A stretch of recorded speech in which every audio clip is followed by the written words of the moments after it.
Oh, there's an Oscar that's decided to arrive. Hello, Oscar. Hi, buddy. What are you doing? What's up, little guy? Hi. You got goop in your eye. Let me see. Here he goes. Well, hey, Swank, look at you, right on time. Howdy, everybody. Happy Purple Day, happy Spinach Day, happy Manatee Appreciation Day. Very nice Purple Day. Well, I got some purple on my leggings, so that I at least kind of match. So y'all will see we're using a new thing today. I decided to try out Restream because Brandy uses it, Bree will use it, I think, from time to time. And I figured it's about time. I can use it for free. I can invite my friends, which I did send links for today. So hopefully, we will see them. If not, I know that I'm pretty sure Brandy's working and I think Bree is too. So if they don't show up, it's fine. But yeah, this is gonna be interesting to say the least. I've never used this, so I'm gonna be getting used to it, seeing how things go. But yeah, now I can show people's comments. Yay! Haven't been able to do that for a while. So also, though, with that means that you don't get to see what it is I'm working on. You guys don't get to see the chat scrolling around the side. So you guys will have to let me know whether you like this more or the other way with Streamlabs. The thing with Streamlabs, though, is that I can't add anybody. I can't add guests or anything to that. So it is just me all the time. And then, the occasional doggo that comes through. So you guys will have to let me know which one you would rather me use, what you would prefer, in terms of looks, whatever function, because really I could go with either. Both of them are free to me, so it's not really that big of a deal. The biggest thing is that I don't get the ability to use guests with Streamlabs. Hi, Hillary. Working today? Well, I hope you have a good day at work. I'm obviously not working because it's spring break, but today I don't have anything else going on today, so we can focus it solely on reading and enjoying things, which I did finish The Serpent and the Wolf last night, and I ended up giving it a 4-star. I really, really liked it. From the get-go, I really enjoyed it. There were just a couple things here and there where the characters were kind of iffy. Some of the plot was a little hard to figure out, all that stuff. So I'm all by myself today, though, so I thought, why not? Yeah, why not? That works. Oops, I did not mean to click that. That went to my Discord. There we go. So I ended up really liking that a lot. If this book completely is from the get-go feminine rage, and what exactly that encompasses, especially for someone that goes through a lot of what Vasa in that book goes through. And Reed, our male love interest, oh my god, he is amazing. Just the kindest and strongest man I have seen in a while, that I am swooning over. And the end of this book, oh my god, I'm so glad there's at least going to be one more book in this series, because oh man, the end of that book threw me for a loop. It is not necessarily traumatizing, but it definitely was what are we gonna do? What's gonna happen? Kind of thing. At page 265 in Sunrise on the Reaping. Ooh, so you gotta be either close to halfway or almost halfway done with that one, I would think. I did also start a little bit of The Blue Hour by Paula Hawkins. I was listening to the audiobook last night, but I don't like the audiobook. I think the narration is very monotonous and not really entertaining. I kind of equate it to how I feel about the Ruth Ware ones, where the narrator is super monotone and not really expressive. So I decided to scrap the audiobook that I had from Libby, and I'm going to continue the book physically to see if maybe that changes it, because otherwise this is really boring and not at all what I've experienced with Paula Hawkins in the past. which will be extremely disappointing if that's the case, because I have read Into the Water and The Girl on the Train by her and really liked them. I have A Slow Fire Burning, but did not read that one. But The Blue Hour is like her newest release from last year, and so I wanted to get this one done. But so far, I'm not sure how I feel about it. We'll kind of see, obviously, as sprints go, what's going to go on with that. Loving it is the same feeling as the first book. Oh, that's good. That's really good. I'm happy for you. I'm very happy you're enjoying it. Just that. Okay. 382 pages. You will finish that by the end of sprints today. I almost guarantee.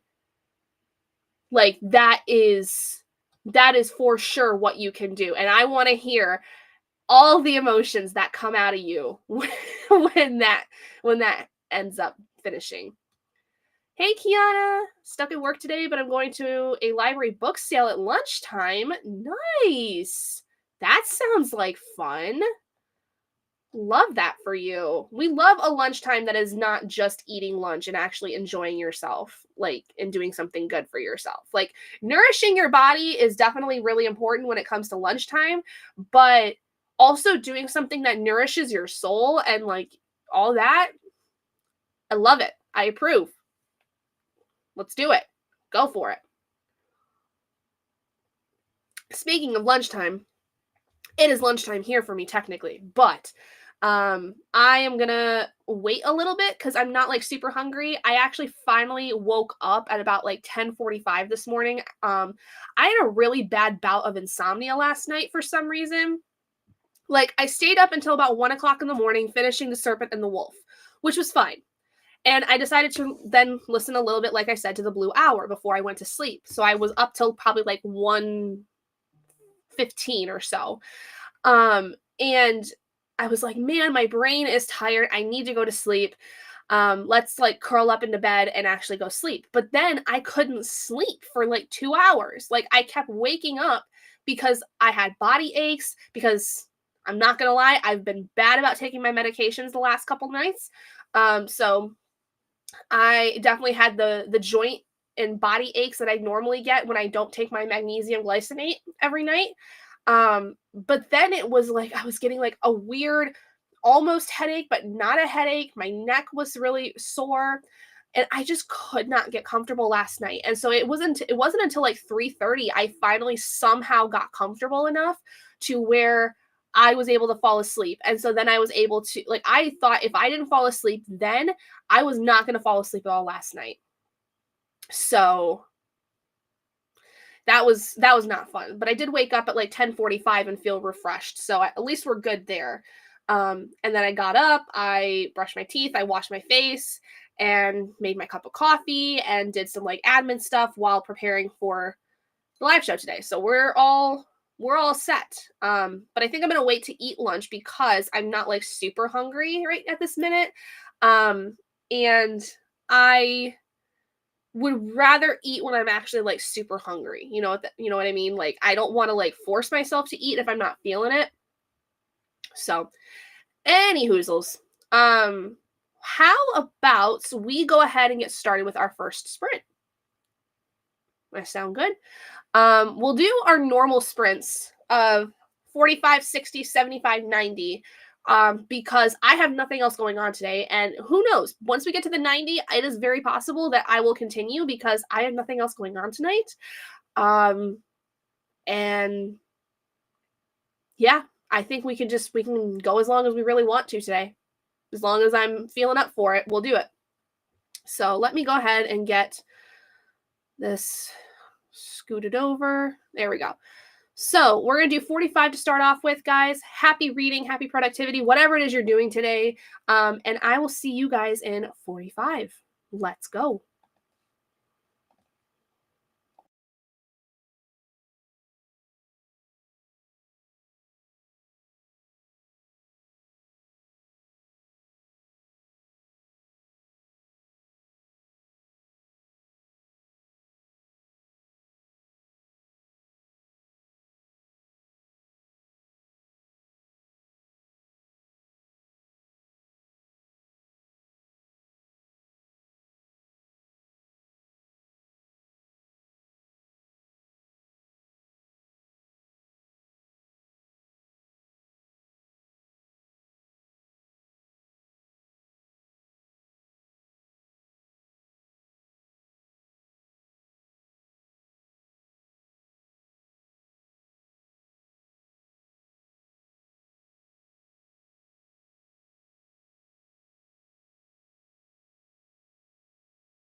Hello, everyone.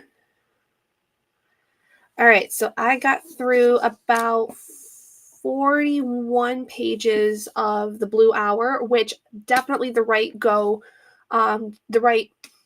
idea to go and read it physically as opposed to the audiobook. I'm actually enjoying it a lot more physically, and I feel like I'm actually grasping the story a lot more, so that's good.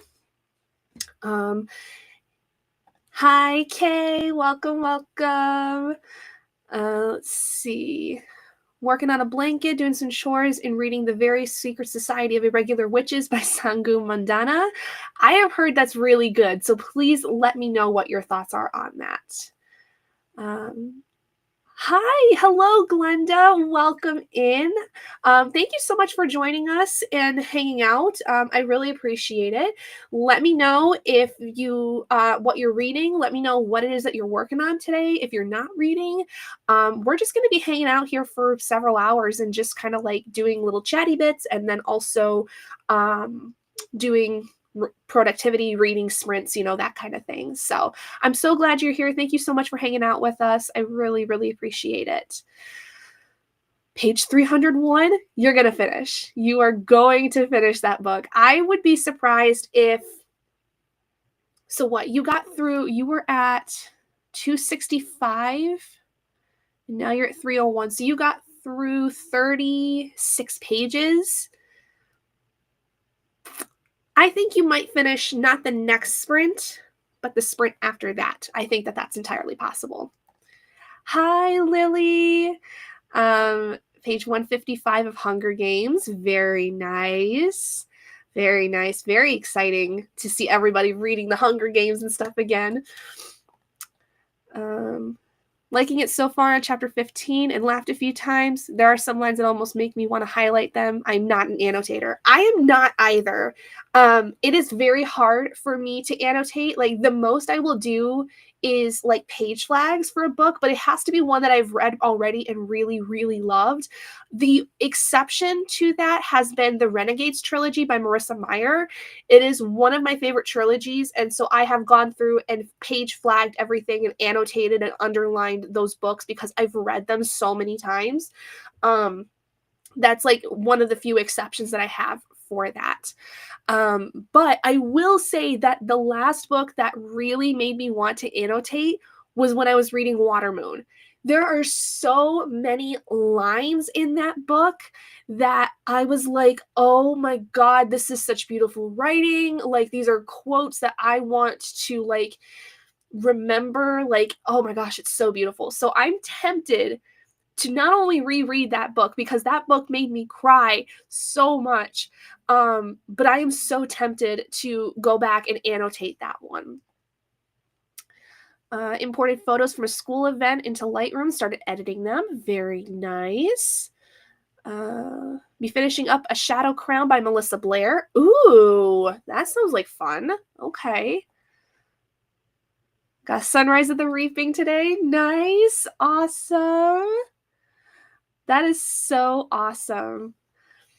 I'm gonna read the trio first. Okay, that's cool. I like that idea. Yeah, we were talking, I think it was yesterday, either yesterday or the day before, about the idea of like, there's some people that are like, why would you read the prequel books to then like taint what there is of like the original trilogy? But if anything, it makes sense to me to like, read the prequel books and then go back and like, especially like if you've already read the Hunger Games books, in the past and you have a very good memory of them for the most part. Like going back and reading the prequel books and then go and read the main trilogy to see kind of where they fit in with the timeline. But I think it's a very valid way too to go read the trilogy first and then read the prequels and figure out, the same thing. Like that makes complete sense to me. Like, especially if you want to not only see the progression of the writing of the author because the books, are much older, but then also like with the prequel books, it's gonna, explain a lot of things that happen in those books. So I don't see that there's really much of a difference in reading one set over the other, personally. If you read Sunrise, it explains a lot of things for the first 3 books. Yes, that is what I've heard, especially when it comes to Haymitch's perspective of things. Like, that is one of the reasons I'm scared about that book, is because I love Haymitch, and I I don't want, like, his poor soul in the Hunger Games. I don't want to experience the pain that he went through, but it's kind of what you need to do. Almost got another square done. Very nice. Love that for you. I don't think I'm going to work on any crochet projects today because I've done a lot in the last couple days. And like I said, I switched over to the physical book for the Blue Hour from the audiobook. And so I want to like go through this one. And then I have the ebook copy of my next book, and I don't have an audiobook copy of it through Libby or Hoopla or anything. So like I'm going to be more so focused on like the physical reading aspect of those two. So I'm not going to work on any crochet projects for probably a couple days, because I think tomorrow I'm also going to be mostly reading physically books. Yeah. I have 3 books I plan on reading tomorrow because they're all fairly short. And they all are physical books. I don't have audiobook copies. So I think that I'm going to just wait on the crochet projects for a couple days. Started getting pipes ready for spray painting and crossing fingers that it works. It's so cold. Oof. Yeah, that's a choice. Not a choice I would have made with how things are currently right now, especially for you. But, you know, it is what it is. Might make some food this next sprint. Nice. With feeding the doggo. Need this 1 plus 5 more to finish the white part of the blanket. Then I get to work on the gray squares, almost seeing the finished blanket. That's exciting.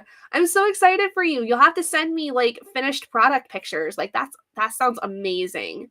I am very excited for my star rating blanket, how that's turning out right now. My Jack Skellington plushie is taking a life of its own, and that's fine. It's fine. It's eventually going to all come together, but the head of it is taking a life of its own. My cardigan is probably not going to look very good because I'm fairly certain I have messed up somewhere, but I am too far gone to go back and frog it. There's just not enough time. And well, not enough time. I don't have the gumption to go back and frog it. If it's going to be messed up, it's going to be messed up. It's going to be more authentic that way, and it's my first cardigan. So, like, and it's the first time I'm doing something, like, with half double crocheting, so it's, it is what it is. I'm just kind of rolling with it and seeing where we go.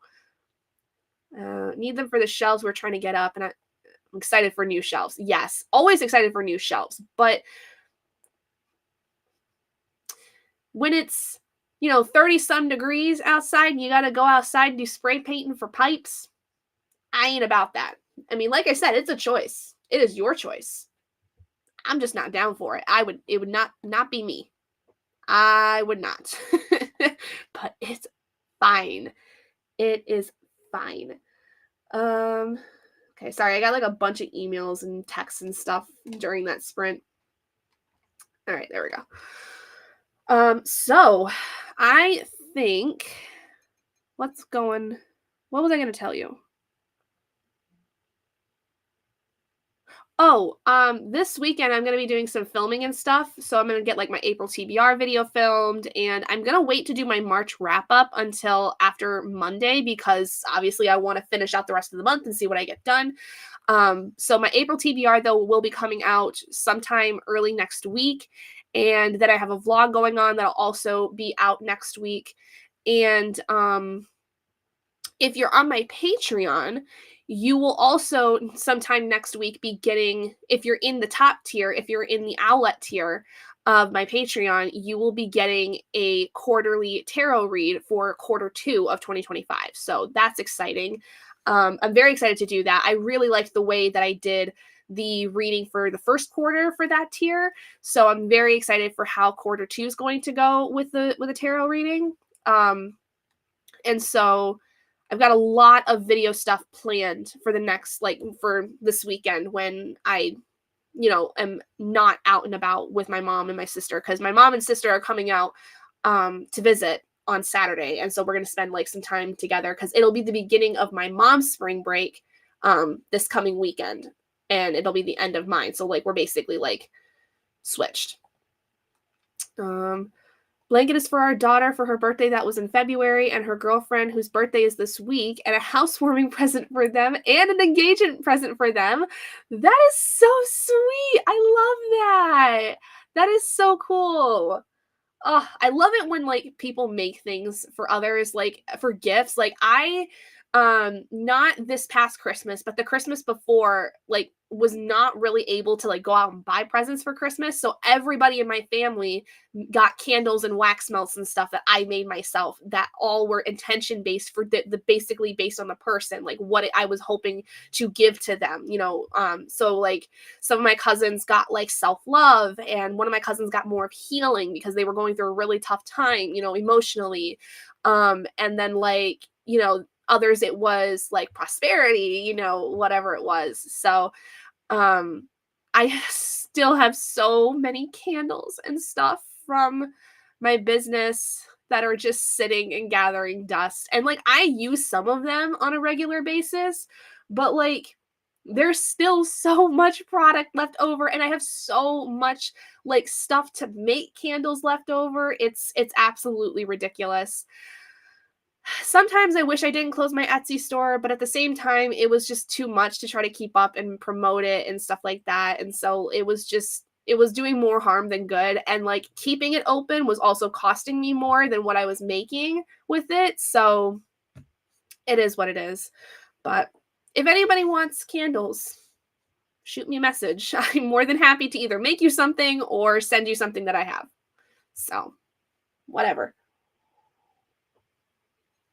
But all right, let me see what else is going on. So my class last night. So I had my class last night for my like university stuff, and I did get a lot of questions answered for my case study project, but I basically like also was like, I can't really do anything this week with that because I'm not in school. So I have to wait till at least Monday. But I'm very excited because like I'm using the student that I'm working with right now. Sorry, I don't have any more tissues up here and I don't know where there are anymore. The student I'm working with though right now, I'm going to be using him for like this case study where I'm mostly just going to be like using him for an example, like what he's able to do currently. And like this class is more so looking at picking like good interventions that will help a student, especially with autism. So based on what exactly we are looking for them to do, whether it's academic based or behavioral based or whatever, we have to come up with basically a plan where it's like we have to test them based on what they currently have in terms of skills. We then have to develop a target behavior based on the skills that they have. Then we also have to essentially either come up with a curriculum or use a curriculum that is within our district, or if there is no curriculum specific for what we're looking for, especially if it's more behavioral based, we have to come up with like, you know, a type of what they call differential reinforcement plan, which basically is like you promoting the behaviors that you are looking for and really doing away with the behaviors that you do not want them to exhibit. More specifically, what I am doing is called differential reinforcement of other behaviors. So it is quite literally the most basic idea of, okay, I like that you're sitting in your seat. I love that you're doing your work. And ignoring any of the other behaviors that are undesirable, anything like that. So I'm pretty excited for this. I do have to do some testing of him, mostly just like through observation, like really like more so observing what he does and whether or not he naturally like hits certain milestones. So the last part of this like semester, the earlier part of the semester, I was using this thing called the VB map, which is basically like an assessment of vocal and or language and social skills for students. There's 3 main levels, which typically by the time you get to level 3, you're like a 2-3-year-old. But for kids with autism specifically, they sometimes don't have those same language skills that a typical 3-year-old does, nor do they have sometimes the social skills. And so the VB map basically is a way of finding out where they are in those milestones, what exactly they do have in terms of skills, so that then you can figure out, hey, are the gaps that we need to try to implement strategies to fill in, essentially. And so I have to conduct this on my kiddo that I'm working with, basically through observation of like specifically listener responding, like whether or not he is actively listening and responding to what it is that people are telling him, and then also group dynamics. So like how he does in group settings, whether that is in his ASD classroom or his gen ed classroom. So it's very exciting. And that's kind of what I'm working on over the course of this entire mini semester that we're doing, which is like half of a normal semester of school. Is basically creating this case study, filling out this template of information that we will conduct for pretty much most of our students in terms of whether it's curriculum, academic based, or behavioral, learner behavior based. In terms of like figuring out what kinds of interventions, what kinds of evidence-based practices are best to encourage growth in whatever area it is that we are looking to have the student grow in. So it's basically like a whole class going through that entire aspect of like, okay, here's the student, here's what they know how to do, here's what their areas of interests are, here are their strengths, their weaknesses. When you do the assessment, depending on what kind of assessment you do, what are their skill points, what are they showcasing in the assessment? Because you can do any kind of assessment that is applicable to what you're looking for. The VB map is like one type of assessment. And then like based on those notes, what is it that your target behavior is? What is it that you are like, what's your rationale for making that a target behavior? And then, doing some baseline measurement, figuring out, okay, what is it that the student naturally does currently before we implement any kind of intervention, before we implement any kind of change in what they do day to day, that we want to basically encourage the behaviors or grow the skills that we are looking for. And so then it's like, okay, how do you measure that? How are you measuring? What kind of data are you collecting to help understand the target behavior and further define what that target behavior should look like? And then what do you do? Like what kind of intervention do you use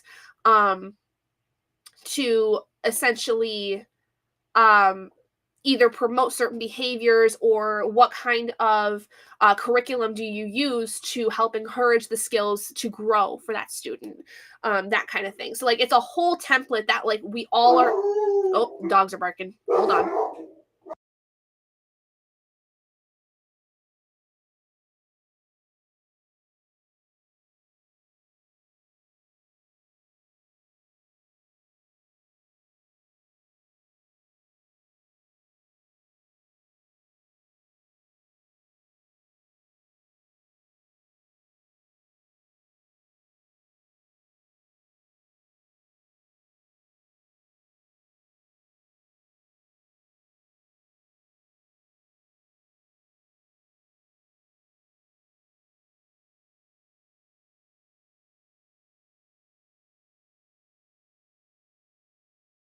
Listen to this.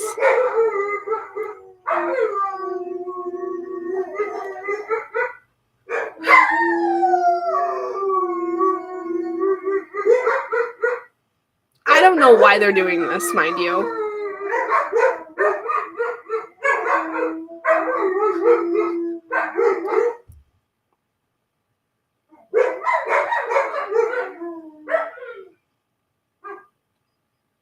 Okay, and with that, so yeah, I'm really excited for this class, or this project, basically. I got a lot of great answers figured out, but now I just basically have to wait until after spring break is done to actually move forward with a lot of that stuff. So it's fine. It is what it is.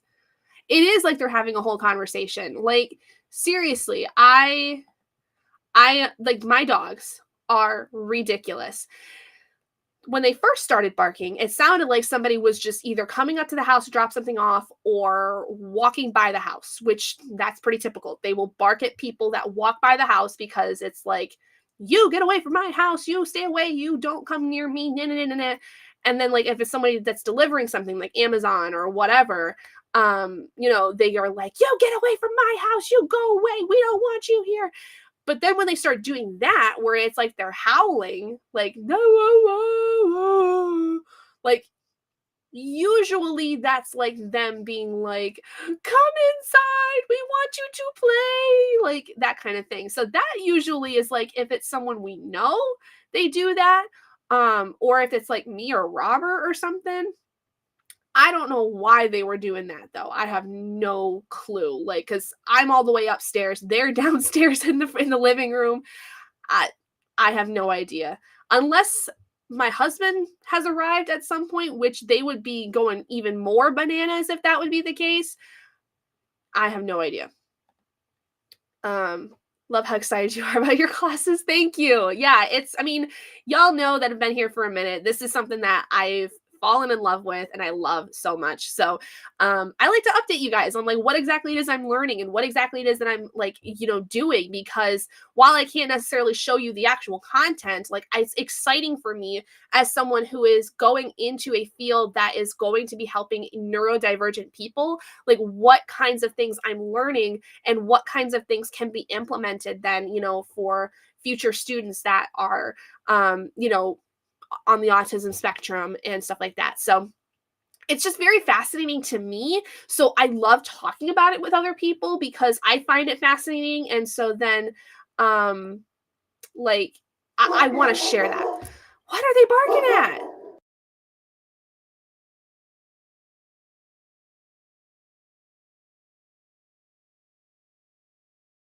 You know what? I think I know what it might be. Because based on their behavior, they usually do that if there's a dog that's walking by, like someone walking their dog. So that's probably what they're barking at, is someone walking their dog by the house.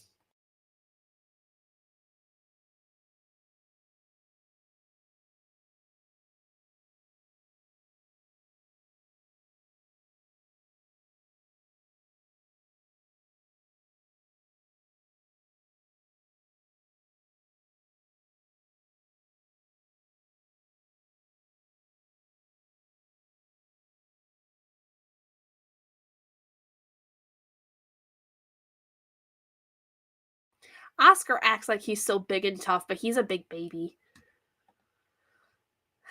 By the way, hubby is doing the spray painting. Oh, good, good, good, good. I was gonna say I would not do that. I would be like, husband, you go do that, please. I am not going outside. It is way too cold.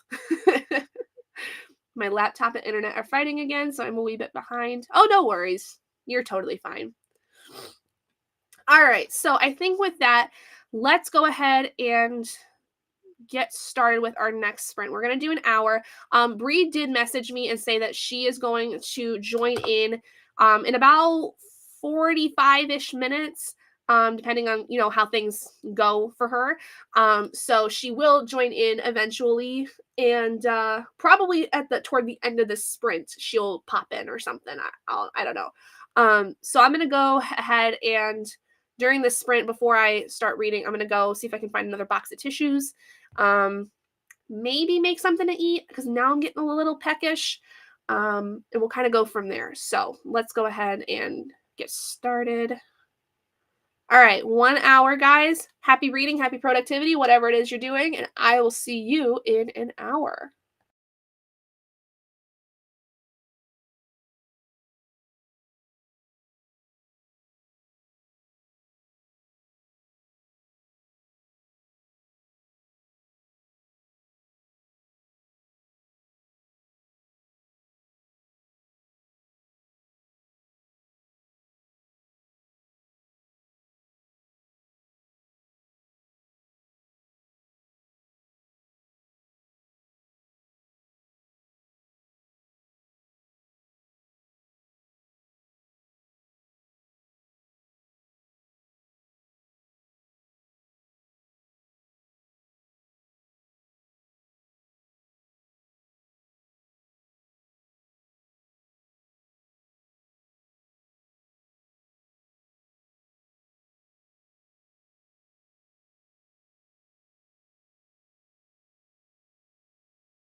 Hello. I don't know why my timer is not making noise, like that it's going off. I'm pretty sure I've got the volume on it up, so I don't know what's going on with that. But I'm currently on page 96 of the Blue Hour, and it's a little slow. I also made and ate some lunch. Yeah, that was about it. Hi, my love. Hi. I miss you dearly. Why I can't hear anything? Oh, That's because my AirPods are connected. You can't hear me? There we go. Can you hear me? I can hear you. Oh, okay. I was just saying, I miss you dearly. I know. Where you been all my life? Girl, I've been busy. Can you give me that towel and spray? So busy doing what? School, work, life. Neglecting me? That should have been the top of your list. Busy neglecting me. I'm hearing an echo on your side. Can you hear it? No, I can't hear echo. Okay. Let me see. Echo cancellation, maybe. Did that work? Hello. That's better. That work? Yeah. Okay. I could just hear myself on your end. I'm like, eh. I don't have you up, so I'm sorry. The only thing I have is Restream up. I don't know. But how are you? I'm good. Yeah, it's spring break, so I'm definitely enjoying it. That's good. I'm so glad. Oh, they said that you're echoing. Hey, Glenda. Yeah. Am I echoing now? Now that we've fixed it? I've never heard of echo the whole time. But, my bad.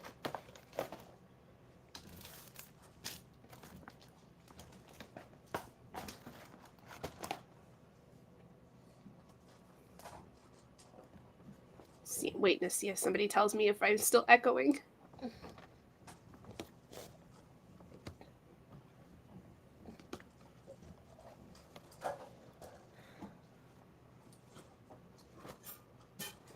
Are you still at your new school or new location? So I'm still at the elementary school I've been at. Okay, good. We're good. Sweet. Yeah, I'm still at the elementary school that I've been at since the beginning of the year. I'm working with a different kid again because we switched again in like end of February, beginning of March. But yeah, we're coming up on like now the last 2 months of school because we get out 3 weeks earlier than the rest of our schools in our district. And that's because we started earlier because we're on a bond calendar to basically get a new building built up. So like where our building is now, they're building a new school behind it so that we can tear down the old building because it is like asbestos filled and, you know, all that nonsense. So we started 3 weeks earlier than the rest of the school district so that we could get out earlier so they had more time in the summer to do what they needed to get ready for the next school year. Yeah. So that's good. There's nothing like a new school building. I know, and I'm super excited. It's looking really good so far. Had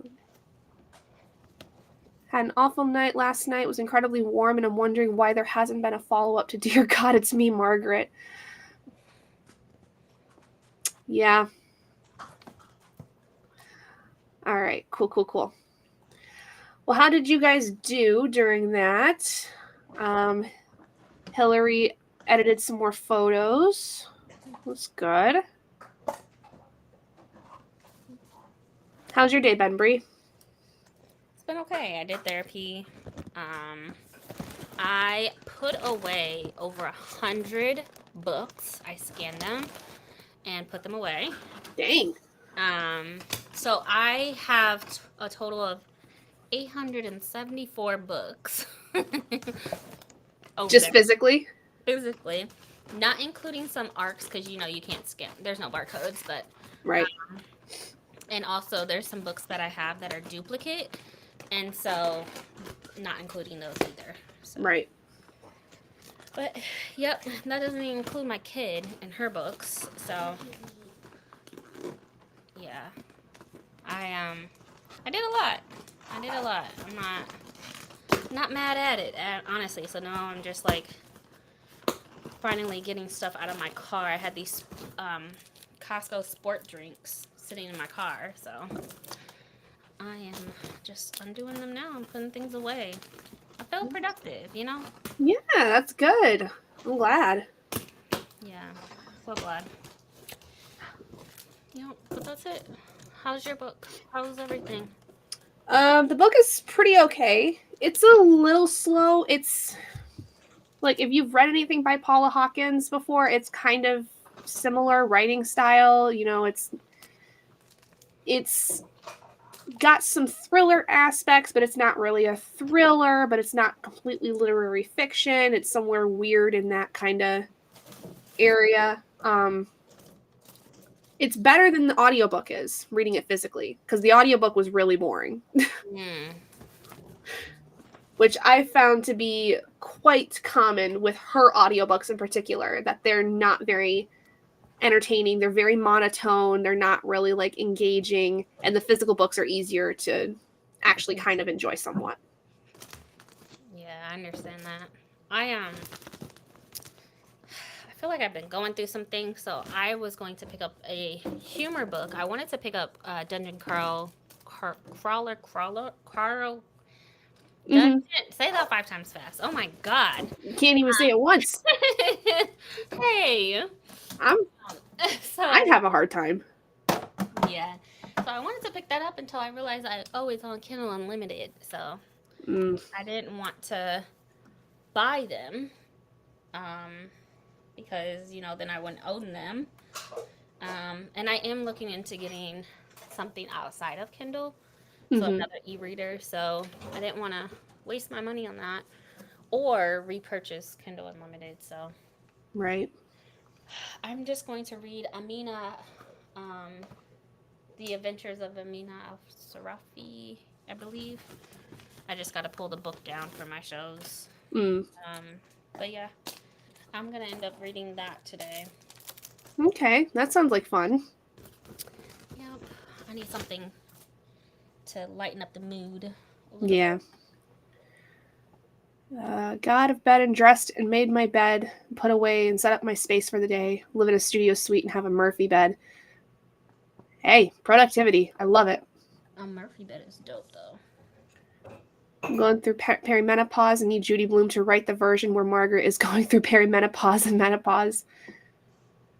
Yeah.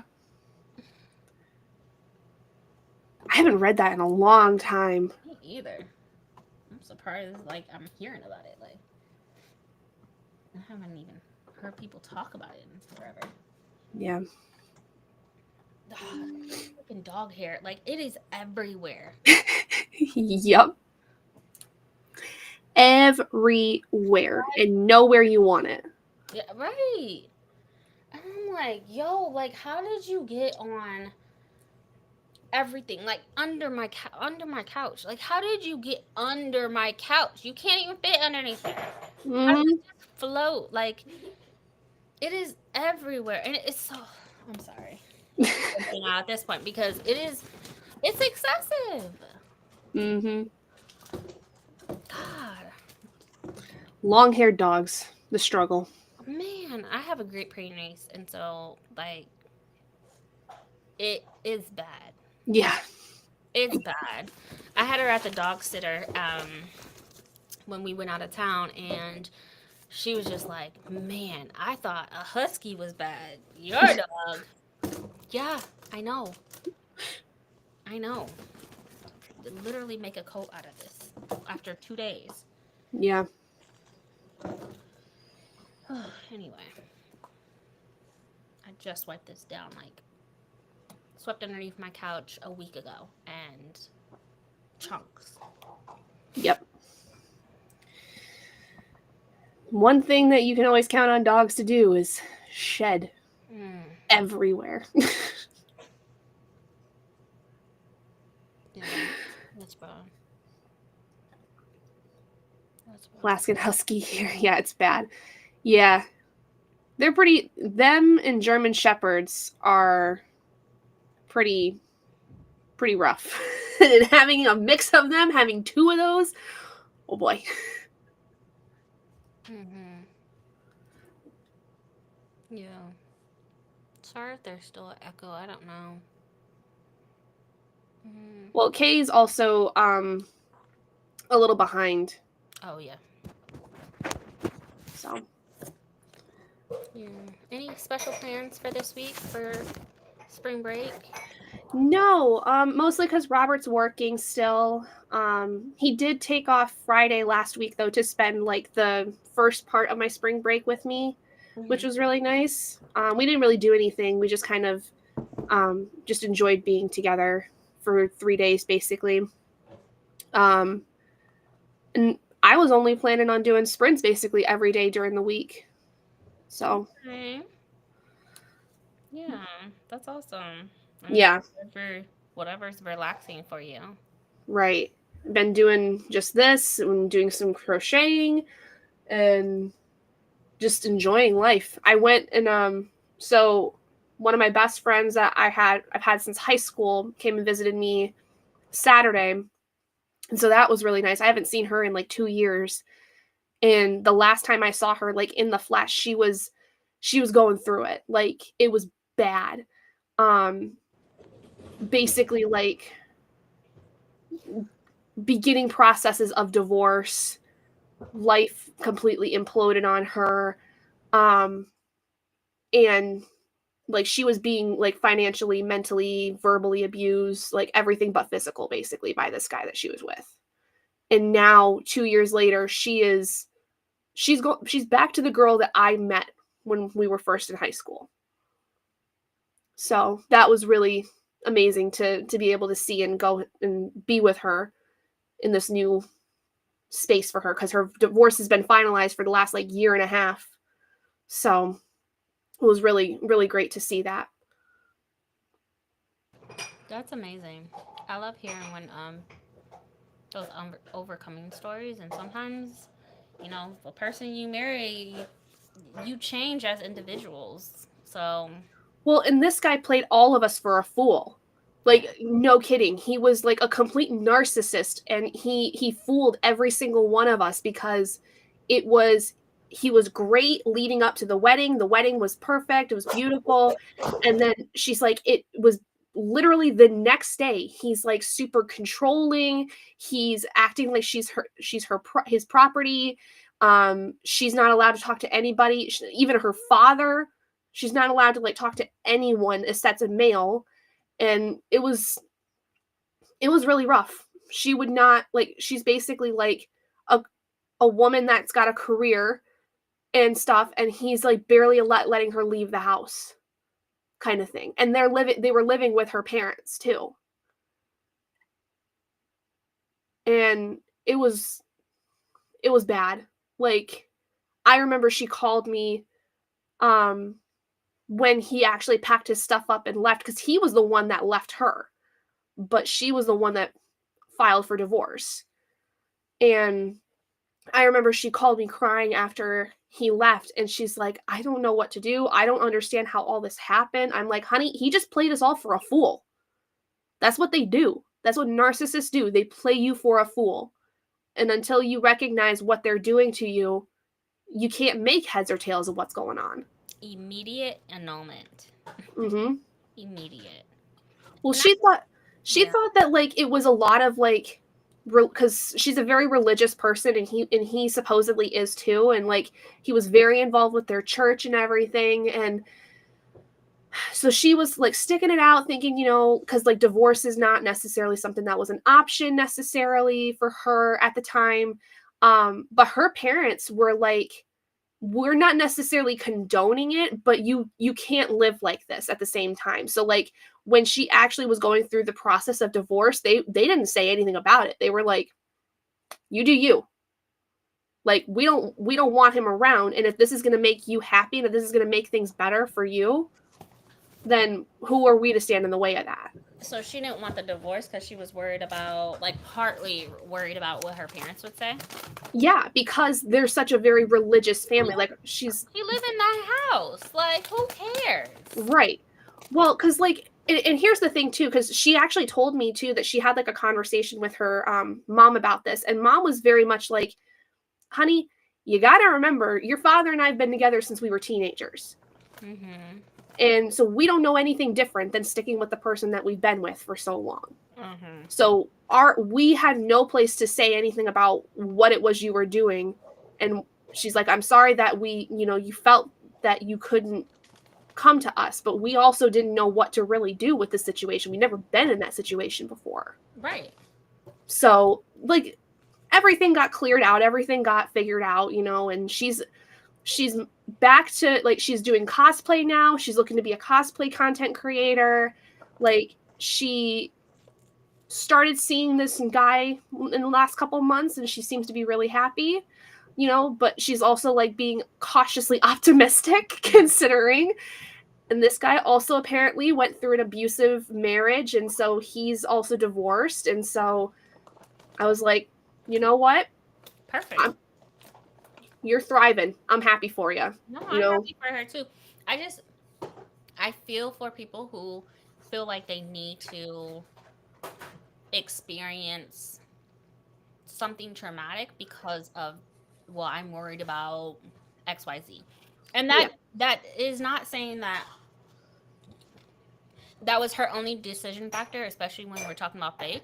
Mm-hmm. But at the same time, like, I don't know where in the Bible you thought dealing with a traumatic person was meant stick around. Like, where'd you get that from? Yeah. But you were so concerned about, what will people think, what will my family think, that as an individual you allowed yourself to, go through trauma. Right. I'm glad it got, she eventually got out of that, but none of my friends, if you don't tell me about it, because I'm telling you right now, I'm gonna be the first one to say, nope. You are your own person, your own individual, in your own marriage. What everybody else's marriage got to do with you, or what does everybody's opinion got to do with you? Right. And I like remember telling her that too, because she had expressed to me initially like my parents are not necessarily like a fan of the idea of getting divorced. I'm like, so what the fuck does that matter? It doesn't matter. It's your life. You're the one that's going through the traumatic experience of being abused by your partner. Like, it's not up to everybody else. We wouldn't have made it a week. I'm No. right now, I would have dragged her ass by the goddamn ear. Annulment. Mm. No. Yeah. Get that shit annulled, because getting something annulled is way easier than going through a whole ass divorce. Yeah. Thankfully, it actually went by really fast too. Like I think she said it was like a few months, which is pretty quick. That, not for a divorce, yes, but for annulment, that it's a couple of days. Right. No, but it was really nice to be able to sit and talk with her for a while, because she's been through the ringer. And this friend is actually one that when I first started my channel, I was doing videos with her for a little bit. Like, we did a set of videos together. So like, if you were to comb back all the way through, like to the very beginning of my channel, you will see videos of me with her. It's that same friend. Like, we did a whole video talking about Looking for Alaska, which is one of her favorite books from when she was a teenager. And like, I had just read it, and we had like a whole discussion about like stuff with it. And we did like a best friend tag, at the time, because this is like early college for me. And it was really, really nice. And so I'm really glad to see her. Like, she posts on her Instagram stories all the time of her going out to the bar with her sister and some of her friends, and like going and doing karaoke and having a good time, and going and doing conventions and cosplay and all kinds of stuff. Like, she's actually like, she's built another type of community around her that she's needed for a long time. She's getting her life back. Yeah, like, and she's like, I feel more like myself. I actually feel like I have my fire back. And I'm like, you look like you have your fire back. Mm-hmm. Like, it's insane the difference that there was from 2 years ago to now. And like, I'm just so happy for her. So it was really nice to see her on Saturday. That's good, cause man, and don't marry somebody that is gonna keep you where you at. First of all, marriage is you're supposed to be bettering each other. Y'all supposed to Right. be one. Y'all supposed to be a unit. Well, and like I said, he played us all for a fool all up until the day after they got married. Acting like the perfect guy, acting like he was like everything that she needed and she wanted. Fooled me, Have his fooled own my home. husband, fooled her whole family. Like, he was a complete narcissist. He then turned several people of her congregation against her by saying that she was the one abusing him and all this stuff. And Thing is, I wouldn't have married your ass in the first place. If I'm gonna stay in my parents' house, and that's where we both have to stay, go somewhere. Why are we getting married? How about we just save, use the money for an apartment? Nah. well, they did.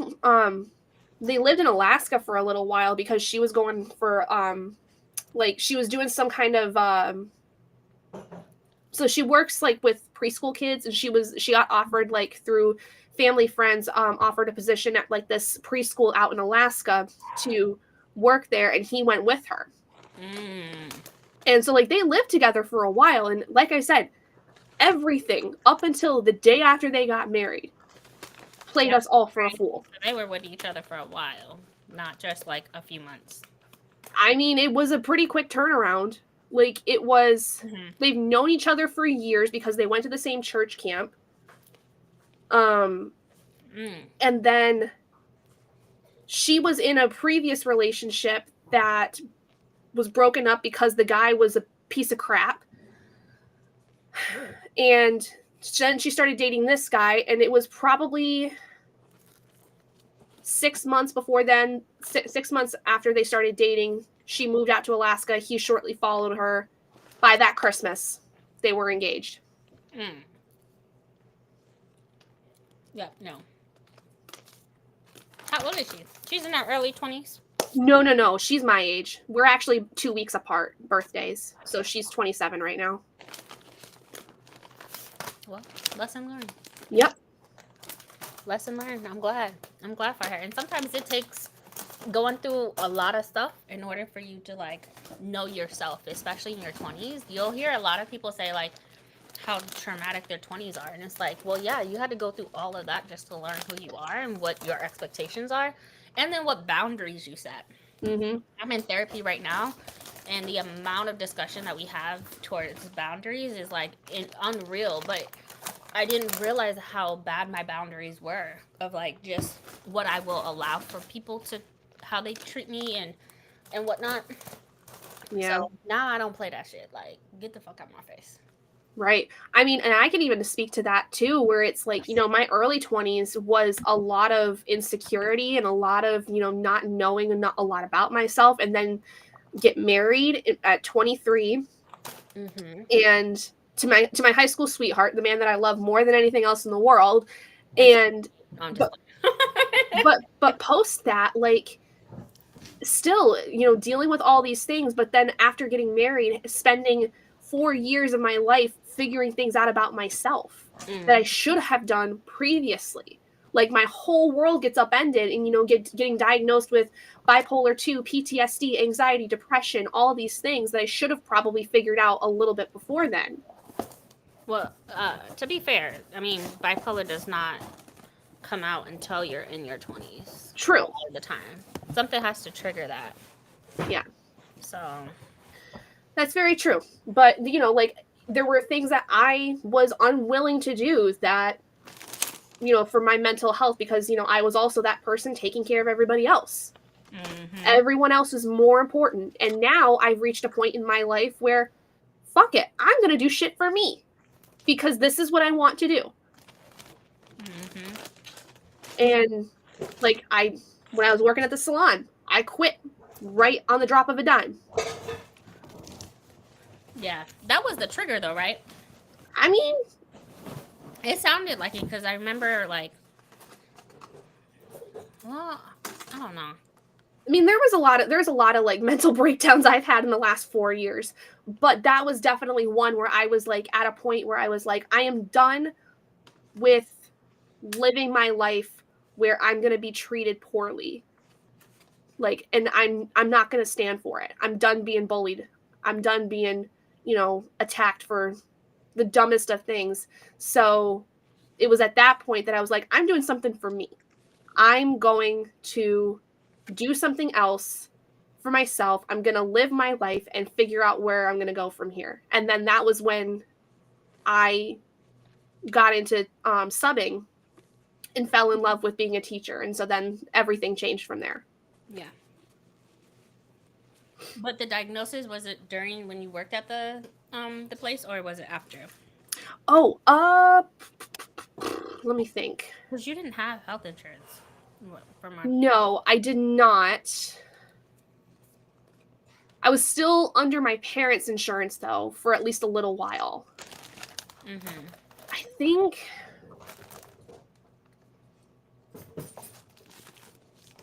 oh gosh, when did it happen? I got to think back in my timeline. No, but for real, all it takes is one event, and next thing you know, the mania comes out. right. No. I was at the salon. I was at the salon when I went through that manic phase. Where I like spent a bunch of money on my camera, on my iPad, on all those things. That was when I was at the salon. Mm-hmm. That was a few months into my job. Man, it's been some years. Yeah. Holy hell. It's been 2 years since that. Jeez, oh Pete's. Almost like 2 years to the month, basically. Mm-hmm. That's crazy where I'm at compared to them. Roller coasters. Yeah. Because you were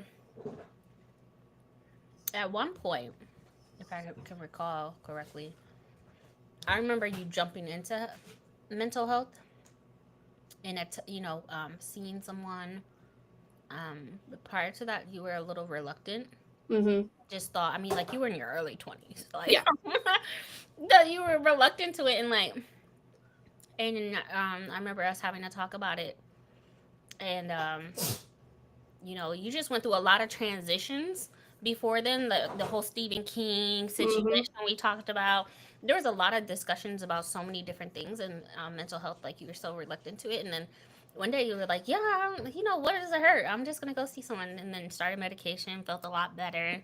Got off Mm-hmm. medication, Well, did yeah. better, and then Well, because what initially happened was when I was still working from home, I became massively depressed. yeah, And I was like, you know what? I need to figure this out. I can't live like this. I'm like literally feeling like I'm dying on the inside. So I went and saw somebody and I found it was, anxiety and depression and partially PTSD as well. Like I learned some of those things at first. yeah. Then I went to my primary doctor and she recommended I get on this anxiety medication, which did nothing for me. If anything, it made things way worse Yeah. because like it didn't actually help the anxiety and I was doing a lot of masking. And so then I was like, oh, I'm fine. I'm feeling better. I'll stop taking it. Yeah. Like it's not, I'm fine. Like everything's fine. Everything's fine. I remember No, that. I remember. no, it was not fine. It was not. Because at that time too, when I was taking that medication, Robert and I were living with my parents for that 6 months stretch between living at our old house and living here. And so after I stopped taking that, like everything just started imploding and I had like so many mental breakdowns. I had so much like pent up anger and frustration. And then like I just didn't know how to deal with it. Yep, it surfaced up for sure. I And remember. yep, and then there was a time where I October 2022, I think it was. No, 2022, 2021, something like that. I was like, nope, there's something seriously not okay. I need to get back on something. I need to Yep. fix this because I really like screwed up a lot of stuff. Yeah. Yeah, that was concerning. I remember you telling me that, like, no, and then our healthcare was an issue of like, getting um paying for it and being out of work and yeah, I I'm so glad. There's a lot of it's nice to be able to reflect and see how far you have come because Mm-hmm. you And know I recently made the realization, like in the last couple of months, that like I needed to up my antidepressant, and I mm, was happy with that. I was like, holy crap, I'm recognizing that this is something that needs to be done, and I'm actively going after to fix it. oh yeah, Like that's a that's huge thing growth. for me. That's growth. God bless my husband. He's been through every little bit with me, and he's still stuck around. Look, it's not easy dealing with someone who has mental health, but the fact that you're willing, right? Like I remember years ago, like you just said, realizing there's a problem, getting back on your medication. Um, so it's nice when you don't have to force that. That's why I was talking about earlier, like for someone to stick in trauma, to stick in all of these issues and not want to do nothing about it, that's harder than to deal with somebody who's like open and willing to get help. Yeah. So who cares? Do what you need to do for yourself, you know. Yep. But you're Well, amazing as always, and I think it's been kind of inspiring, not for me necessarily, but like for my husband to see me go through all this, because it kind of like kicked him in the butt to reapply to go get his finish his bachelor's that he never finished. Mm-hmm. So Yeah. he's making his steps now, and I'm super proud of him. But now it's like there's a lot, like for him, his mental health right now is Yeah. through the floor. And Worried you about already have like the stepping stones of how to get treatment for that. You already know what to do. Yep. You've already gone through all of that. So Yep. you're He's amazing. money is always a big problem. Money will always be a big problem. Yep. So, but Money that's like will what always be a big that's what he's fixated on right now. And I'm like, honey, we are doing okay. We're not necessarily making millions of dollars, but we're able to pay our bills, we're able to get our groceries. Like this is a good thing. And we're come the time that we have a baby, we're going to have support from everybody. So Mm-hmm. make this like I should be the one Take care of normally that's yourself nervous. now. You're right. Take care of yourself now. So when said baby does come, like things are gonna be a lot more stressful, but at least like you have the foundation of what you need to do, what medication you need to take in order for you to be okay. Yeah. There's gonna be some life stressors, regardless, that nobody can do anything about that, Mhm. especially in this economy. But yeah, do as much as you can for yourself now.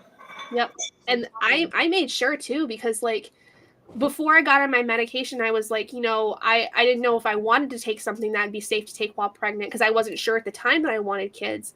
But then like when Robert and I, like when I actually went and got my medication that I'm on now, I was like, no, I want something that I can take that is safe when I'm pregnant, because I'm not about to mess around with that stuff. So thankfully my nurse practitioner was like, okay, like, are you guys planning on having kids soon? And I'm like, well, maybe in the next couple of years, but I want to be able to know that what I'm taking, I don't have to worry about switching over when I get pregnant. All right, cool, let's get you on something that's going to work now and then. Yep. Yep, absolutely. And I mean, your bipolar is not extreme. And when I say extreme, I mean like there are some people with bipolar disorder that have to get injections Mm-hmm. because they will feel really good and stop taking the medication and hit another manic episode. So you're doing everything to better yourself, and so that's why every time I hear, you're doing something, I really just root you on because it is amazing. I You appreciate know, that. Thank you so much. I remember when you were unemployed, girl. Like, I just, like you ain't there, okay? Nope, I am not. I am not. And I'm I every like it I genuinely feel like even with all the stress that my life currently exudes right now with school, work, all this stuff, like all that stress that I do feel, I am mentally and emotionally and spiritually in probably one of the best places I have ever been in. Mm-hmm. Because I'm actually excited to be able to get up and go to work. I love doing what I do. I love going and doing the work that I'm doing in school. And it's like, I have never felt like that. I didn't feel that at all when I was getting my bachelor initially. Yeah. So to like be in this place where I'm like actually excited for life anymore is like crazy. And that was actually something my friend mentioned to me when I met with her on Saturday. She's like, "You seem like you're in a really good place now too." And I'm like, "Well, Yeah. maybe 27 is the year of growth for most people, or where we recognize the growth that we've had." Not my 27, but sure. Somebody's 27 for sure. 27, I was already out here with a kid, struggling. But no, for sure. You definitely have, you gotta, that's what I'm saying. Like, you gotta really go through some things to know what you want, what you like, what's your expectation, Yeah. right? So, people gotta go through the motions. It sucks to watch them do it, but I'll root for you on the sidelines. Yeah. That's all I can do. That's it. But yeah, I appreciate your growth. I appreciate you allowing me to see it because it's been a blessing watching you go through so much and overcoming so much. I mean, I think you've done a lot of growth too, like in the last handful of years, especially with taking care of your kid and doing what you need to do to focus on you. Like, I'm trying to give her away. What you talking about? You right here too, cleaning. I'm still trying to give her away. Hi. hi, honey. Hi, Miss Curious Owl. Hi. Go. Yeah. It's okay. I get called my last name. I get called my first name. Like half my building knows me as one name, half my building knows me as another name. Just don't call me late to dinner. Type of thing. Well, I feel you though, but I am I have been for the last month, no, 2 months. I've been doing pretty intensive therapy. I have complex PTSD, and it's different. It's different than just PTSD. It's not based Right. off one incident. It's based off years of trauma, and so Especially when you're like a child too, I believe, right? yeah, my foster care just ruined me. Ruined me. 15 years of foster care will do that, and I've overcome a lot of the trauma like in my 20s. But now it's just like it's hard. I think what re-triggered my PTSD was my kid and her health issues. Mm-hmm. Of course, she can't, control any of that.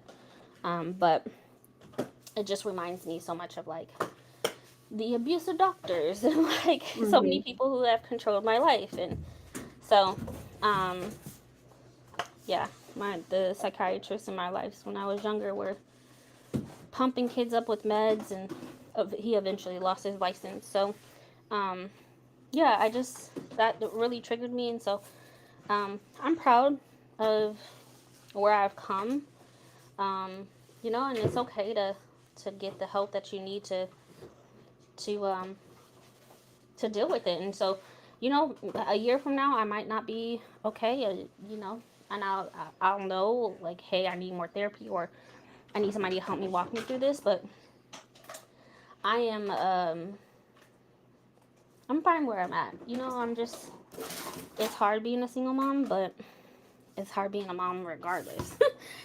So Yeah. it's hard being a mom with a disabled child. So I'm just like going through the motions and living day by day.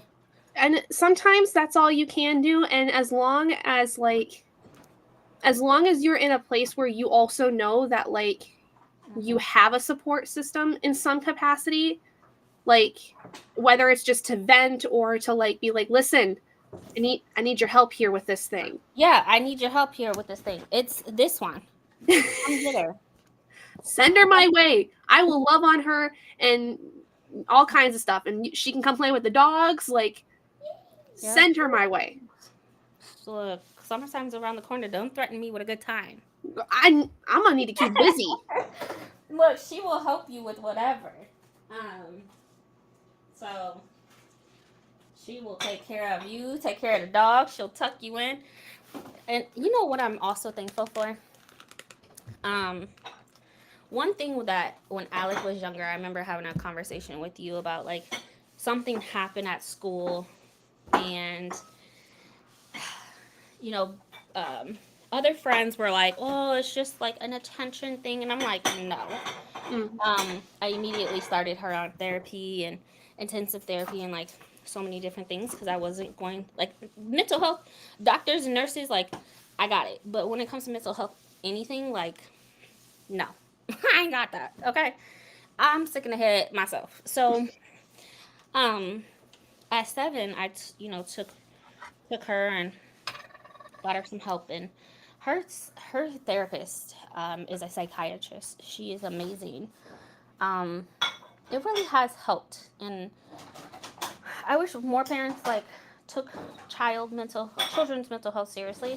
Because when I tell you, like, even when I was talking to someone in my group, um, she has a lot of problems with their teenage kid. I'm like, I don't have to deal with those issues because I put my kid in therapy. Like, Yeah.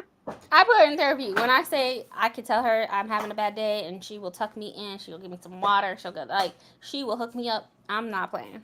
Yep. We are able to communicate effectively, and it's all because like I put her in therapy. And yeah. I know a lot of kids that in my building that if they're not in therapy, they need to be because there are so many kids that either come from families of mental illness or whatever, like, or trauma or whatever it is. Like, there needs to be a better system for mental health for kids. Like, more people in the field, but nobody wants to work in the field because it's like I understand that why people don't want to work in the field because it's like it feels like the blind leading the blind. Plus, they don't get paid that much, so it's like okay, well, you know. But advocating, I remember just feeling so like down about my actions, and I remember like thinking, am I over exaggerating for doing this? Because okay, come on, Alec, nobody told you to bump your foot. But I remember like thinking like, am I over exaggerating because everybody's telling me not to do it? And you're like, no, what's the worst that could happen? Like that was your favorite line. Like what's the worst that could happen? I'm like, you right, girl. Yeah. You right. So, Yep. 2 weeks later, she had a 504, and we were living our lives. So, yeah. Very wise for 27. If I was that age, if I was that wise 18 years ago, I would probably be in a better place. Honestly, it's one of those things where like hindsight is 2020, and you do not really recognize what exactly you went through, but then also how that affects you until you're past it. Yeah. Yeah. And she's been through some shit, y'all. Like, you know, I don't know.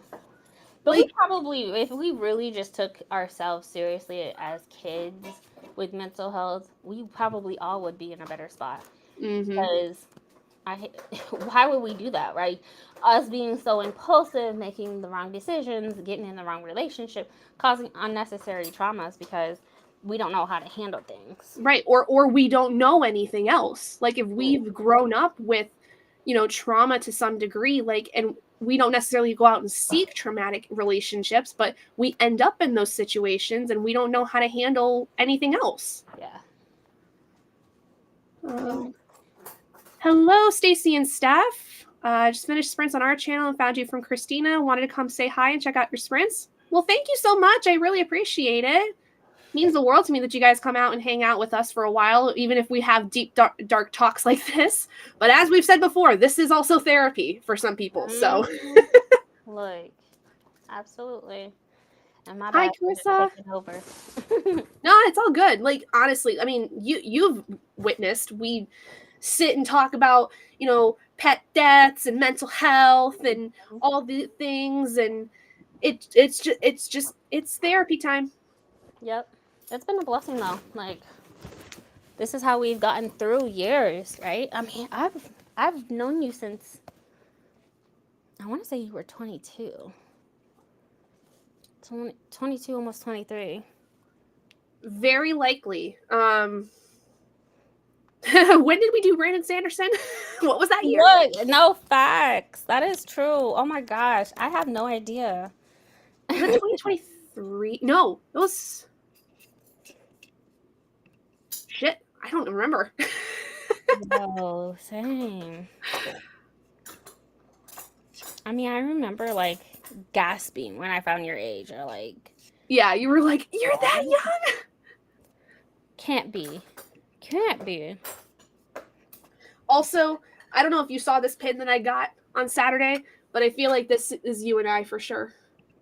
Oh, yes. I showed this to my husband and he's like, that's you all over. Because when I'm overstimulated, I get cranky and I get mean. Mm-hmm. Like, it was funny because we were looking at, because we went to Hot Topic, my friend and I, and we were looking at these pins, and she took a picture because she got a completely different aesthetic of pins than I did. That's so funny. But that's been like our whole friendship since we met. Like, it was funny. She was telling me, like, she still remembers the day that I introduced myself to her when we were in high school. It was her first day, our junior year of high school. And there's me. I come in with a skull dress and black lipstick. My hair's like in little low pigtails.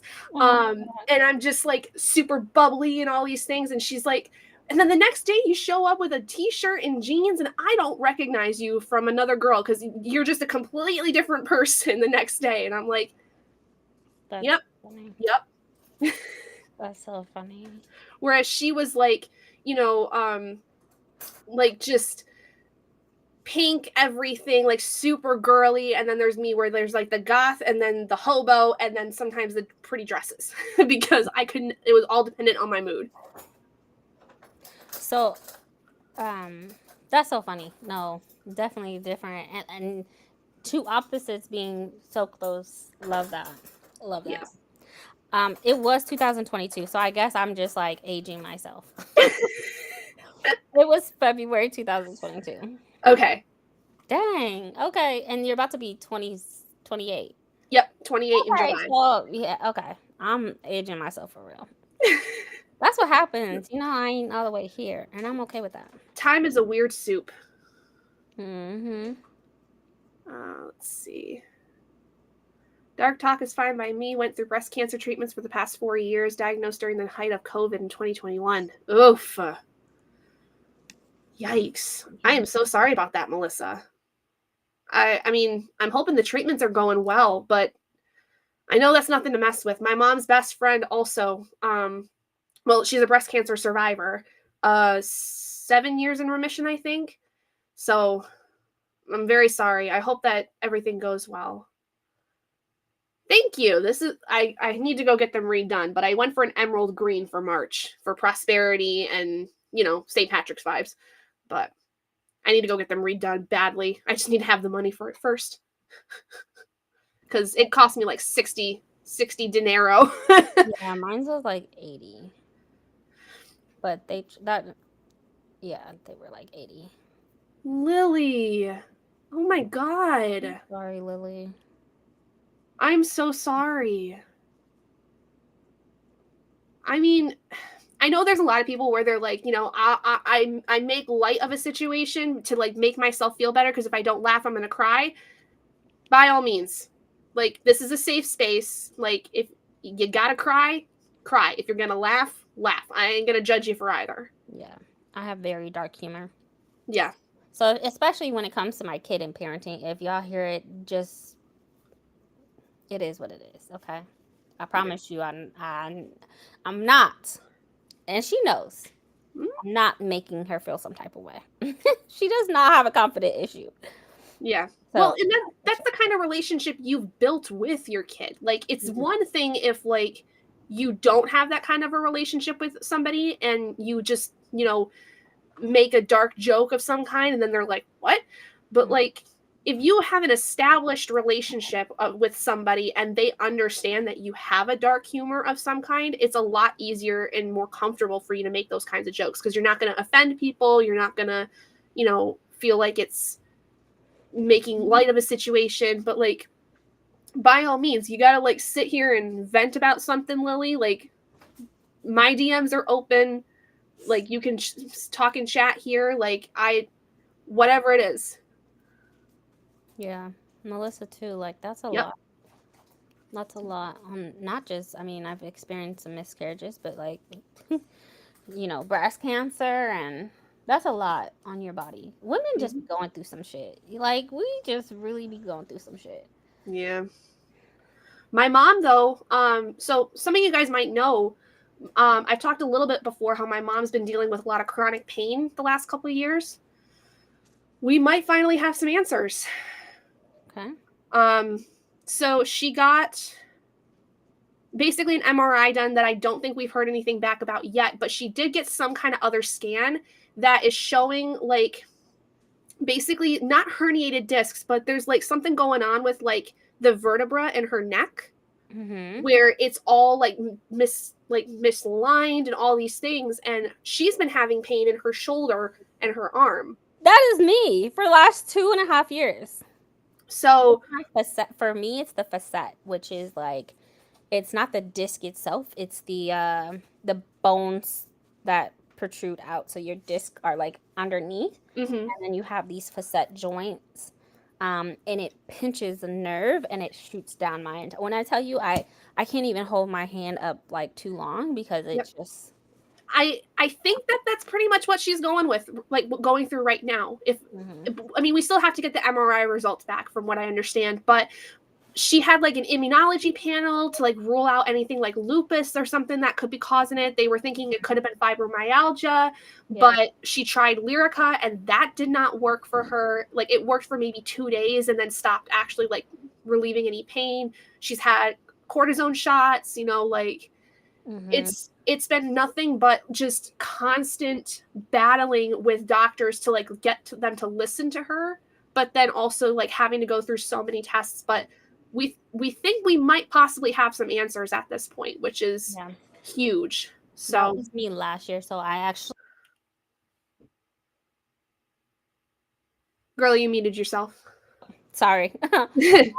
So that was me last year. All of the pain that I was going through last year, I told myself 2024 I was gonna get some answers because I'm tired of like I was having stabbing pains in my shoulder and it would shoot down to my hand and I could barely like ball up my hand. And so it got just really bad. So I finally seen a spine doctor who told me I just need to lose some weight and that my MRI was fine, other than like some narrowing in my lower back. But then I saw a ortho, a spine doctor, a pain management doctor. I was doing physical therapy on my neck, and then I saw another doctor. I don't remember. Anyways, lots of doctors, Mm-hmm. lots of doctors. And so I finally found another spine doctor and who told me like, yeah, this is all facet. I also have thoracic outlet syndrome, which is right here. Um, and that comes down my bicep. I had a nerve study done.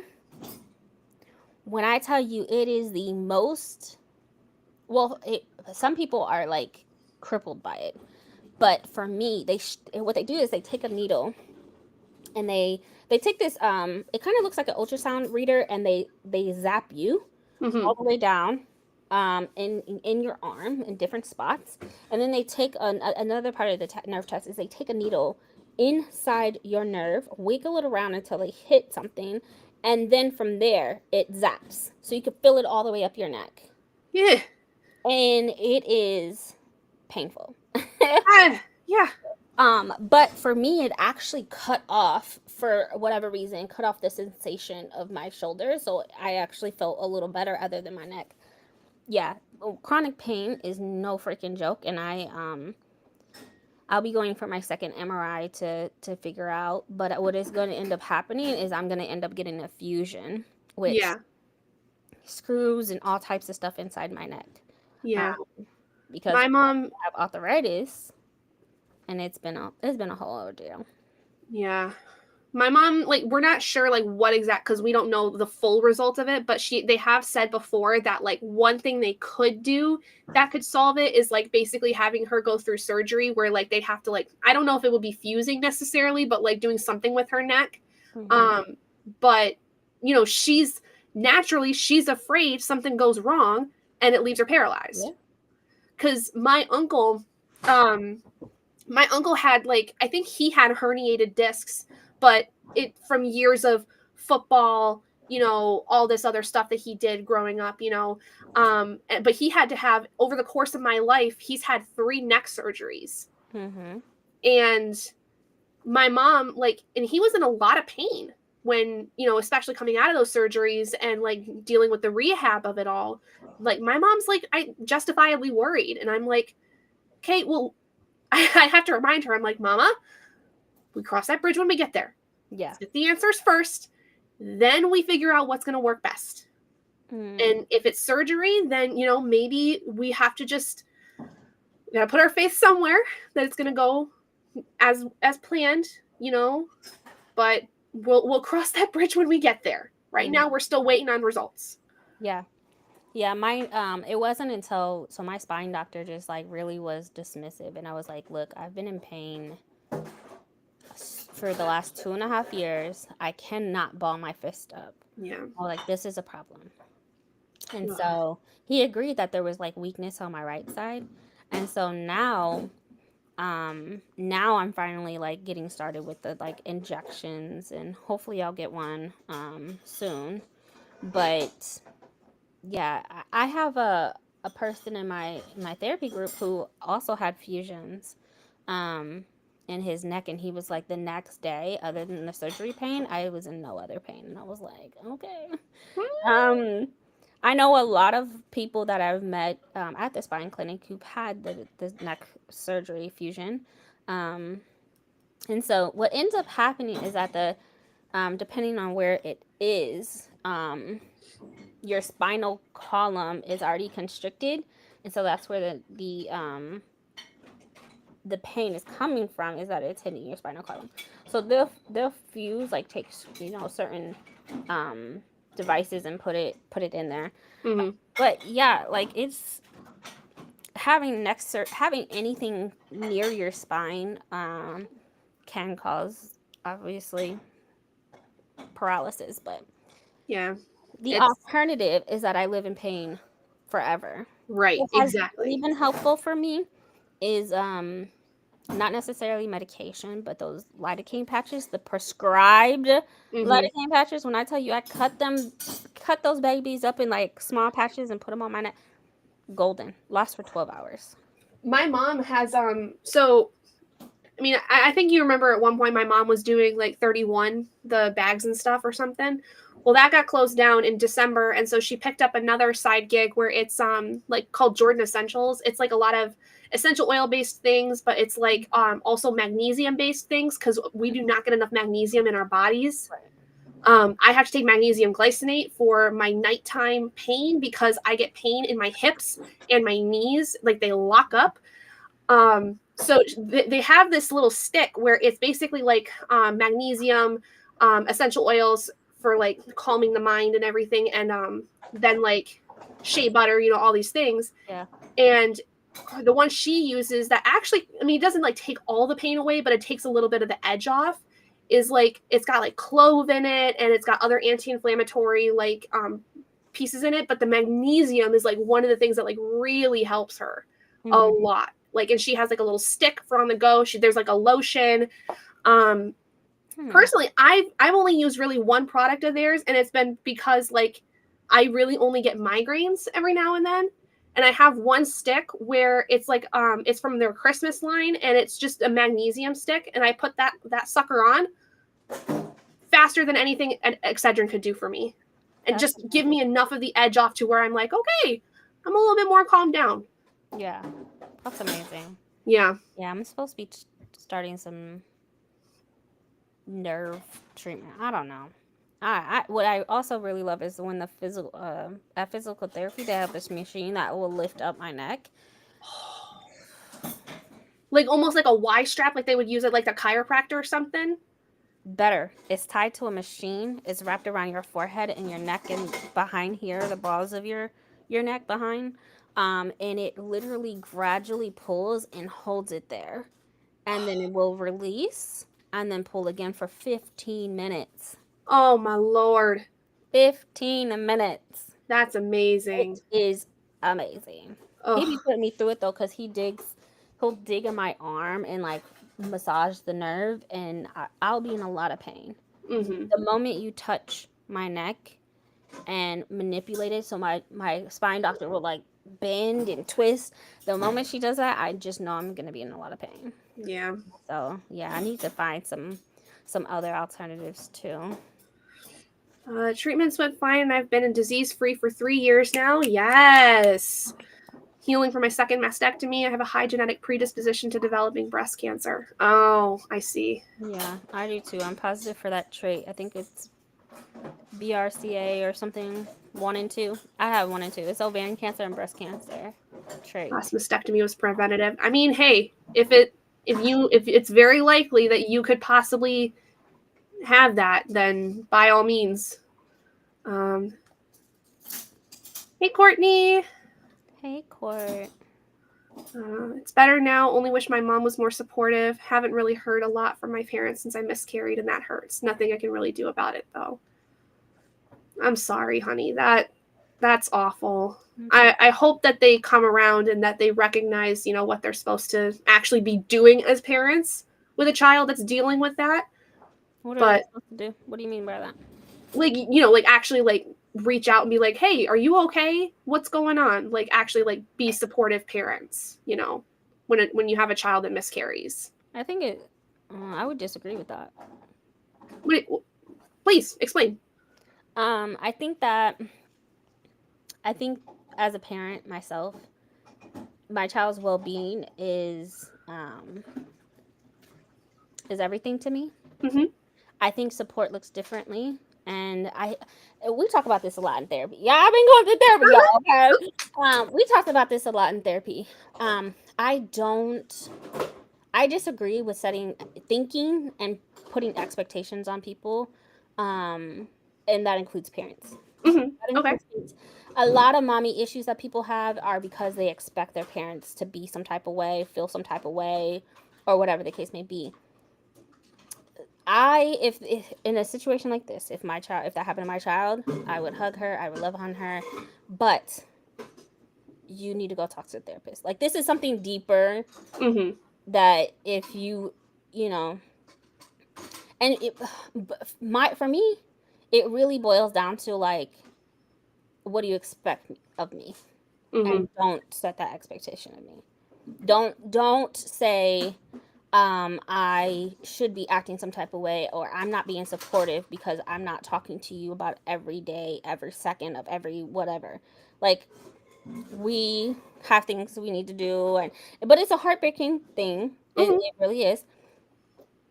I'll pay your copay for a therapist. I don't know how else I could like. Again, if this happened to my child, what else can I do? Like, what do you want me to do? That's a fair argument. I think that is fair, and that's probably me just also saying like, oh, parents should do this, this, and this. But you're absolutely right. There should be not really an expectation set. But I think I agree here where it's like, it just not even asking how you're doing. Like, if you haven't even reached out, like that. Yeah. No, I agree that she should, say like, how are you doing? What are you doing to cope with it? Other than asking those questions, like, and just saying like, okay, I'm so sorry for your loss. Those are very cliche, generic responses that anything outside of that, like I feel like I got you on your copay to go see a therapist Right. because Like what, I truly like don't like instead it. of just saying, how are you doing? How are you coping with this? I'm sorry for your loss. Add on, what can I do? What would you like me to do that I can assist with? Like, because I know like there's some people where like when they have a miscarriage, like they go through massive depressive episodes. They Hmm. can't cook for themselves because they don't have the energy to. Like personally for me, I mean every person's different, right? If your parents are in the same state, yeah, or the same area, same city, that's Right. understandable. Exactly. And like if I was to have a miscarriage, like and thankfully, like just like you said, my mom lives in the same state as me. She lives 45 minutes away from me.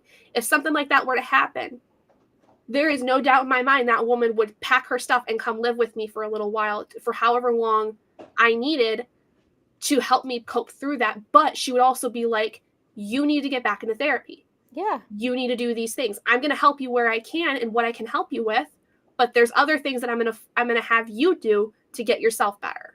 Yeah. I disagree. Let me be very I disagree with setting expectations on people, Mm-hmm. regardless of who they are. Right. Regardless, parents have done their due diligence. They have done their due diligence in raising you. You have a spouse. What Mm-hmm. you're asking from me is probably what your spouse should be doing. I mean, and I mean, yeah, people probably don't want to hear that, but I ain't knock you up. Mm-hmm. Like parents have a role, and what you're asking for and the support that you need is a therapist and your spouse to step up and be there for Right. you. I don't know. Like I don't agree with setting expectations for parents, and parents should be some type of way. And again, a lot of mommy issues that people have are because they expect their parents to act a certain way. They expect that. I really, for me, I expect my mom to take care of me, pay my bills until I'm an adult. Um, you know, call me every once in a while. Like I don't set expectations down to the details of like Mm-hmm. what anybody should be doing. Any friend, any sibling, like I don't do that because they are living their lives. They are doing what they need to do. Um, they have raised you. Like your spouse knocked you up, like, and unfortunately, you definitely had a loss. I've had 3 miscarriages. I understand that you would, want that from them, but I don't know. Setting expectations, like I don't agree with that. That's a fair argument. I understand where you're coming from, and Causes I more that mommy issues and daddy issues. It really does. yeah, that makes sense to me. I understand that, and that does sway my thoughts a little bit Mm. because you're right. Like you cannot place expectations on people that can then also be unattainable. Exactly. Yeah. And Yeah. they might not have the capacity. I don't know. Right. We're not in this person's life, to know how their parents are. Like they really just probably, especially the older generation. Not to give them an excuse, but it's like they don't nurture in that way. They don't. They keep it moving. They don't have that mentality of like mental health wasn't a thing, right? Like they really just like, okay, here goes some soup. Let's keep it moving. Like they really, I couldn't ask my 80-year-old dad to be there for me. I just couldn't. I couldn't. My mom's in almost 60. Like I just could not ask them to do that. That's not what they grew up with. You had a Hmm. miscarriage, you grieve for a day, and then you keep it moving. But I just don't believe that expectation should be placed onto parents. Like even parents, or people who believe that their parents should help them with their grandkids. Hmm. No, I don't believe in that. I don't. That is simply, if they. I believe that if they do, that's a blessing. Yeah. They are parents. They raised you. You have a spouse. They got daddies. They got 2 parents. I don't believe that they should take your kids every summer, or help you because you don't want daycare, or like I don't believe in that. They have. When my kid is out the nest, I'm traveling. Hmm. How am I gonna raise your kids when I'm traveling? You know what I'm saying? Like Right. I don't. Like if I have the time and the space to be able to take care of them, by Right. all, like, for me, by all means, like, Yeah, I'm bring there. them. But if I'm out, Timbuktu, Yes. don't What you want expect me to do? nothing of me.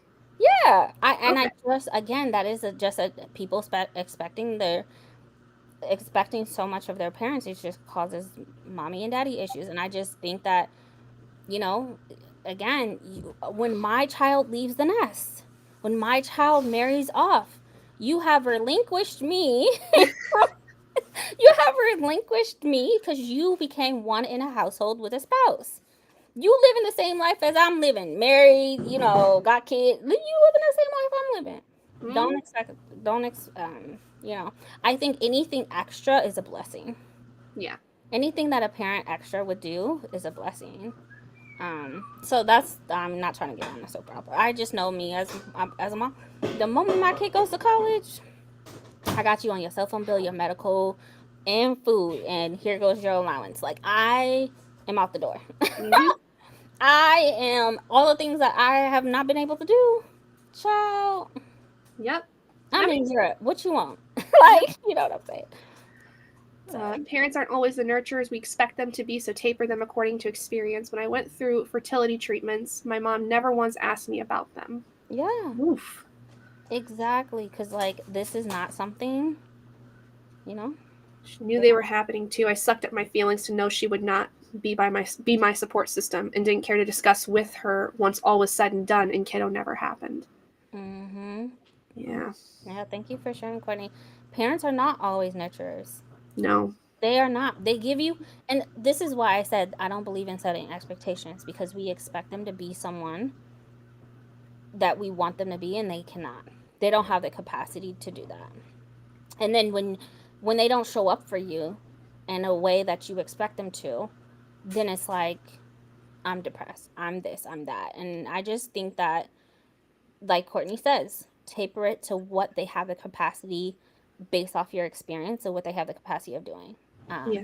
And Lily, I'm not saying that they don't. But maybe this is not their wheelhouse. Maybe Maybe. they're also hurting because they want to be a grandparent. Like I don't know. Other friends and parents-in-law have asked how I was doing, so that might be why it hurts. Yeah. It very well could. If it's like everyone else is checking in and they're not, it can definitely be like a thorn in your side. Oh yeah. No, absolutely. Yeah, absolutely. And it's like when other people show up for you and they don't. Yeah. But I wouldn't hold that against them. Is all I'm saying is because they have gifts and skill sets in other areas for you in your life than that. It's interesting how that kind of circles back to what I said earlier about my friend's parents, where, like, you have the expectation that your parents, to a certain extent, if you're going through a divorce, are going to be like either supportive of you or, like, be helping you through that. But for them, just like we're talking about, that setting that expectation was not attainable because they've never been through that situation. Mhm. They come from a very different background where that was not something that was an option for them, or they didn't feel like it was an option for them, so they didn't know how to handle that. Exactly. That's interesting how that all kind of comes around right there. And it sounded like your friend had that conversation with the parents, right? Yep. So and we talk about there's this kid, he got so many mommy issues. And I just like think about it in our group setting, and I'm just like, but you ain't never told them. Right? Just like our kids, they do what we expect them. What they don't know they hurt your feeling. They're not mind readers. Like I hate when people think like you made me feel this way. Da, da, da. How am I supposed to know that? Right. How? Because it's again based off expectations. Like you expected me to act some way, show up for you, show up for that. Like if I expect Gabby to show up every time I have sprints, and I think she's a bad friend because she don't show up. Oh, Gabby, you hurt my feelings. You never showed up for me in months. Like, no. And I never told her before. No. Like, no. I never told her. We are not mind readers at all. So it No. could simply just be like, hey, parents, like, you weren't there for me when I lost, and I'm grieving a loss, and you weren't there for me, and now they know, like, okay, I need to show up in a different way. Yeah. So Maybe it's as simple as just opening up that conversation. or just or accept the fact that you just have to lower the expectation of, like, they're not there for me in that capacity. Right. Maybe the capacity that they're there for you is to celebrate, Mm-hmm. and when it's time to celebrate. So Parents change over time too. I talk to my mom all the time and she never really asks about, she just talks and I hold the phone. I've accepted that as our relationship. My dad and I are not emotional speakers of things. I will say you're 100% right. Parents change over time. My dad is a lot better than he used to be. But anytime I got frustrated with math and cried or anything, massive trauma right there with how he used to treat me in that capacity. He recognizes that he was not emotionally able to handle that because that's not what he was taught growing up. But now, as like I'm an adult, he like recognizes I'm an adult. We can start to have those more emotional talks and things, but it's not very often because I also never had that relationship with him, so it's kind of awkward to have those talks with him. Yeah. But no, legit, Court, I'm not even kidding. You are so right. When I tell you parents' tolerance change and what they have the ability to, like, consume changes so much. Like, it is, your relationship will be 360. You'll be so talkative, like learning each other and spending time with each other.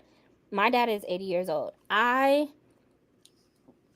like, 5 years ago, was able to talk to him about so much, and then it just, like, a light bulb click, and now he's just like, child, I don't know what to tell you. Like, yeah, like, hold on. Like, max 3 minutes on the phone.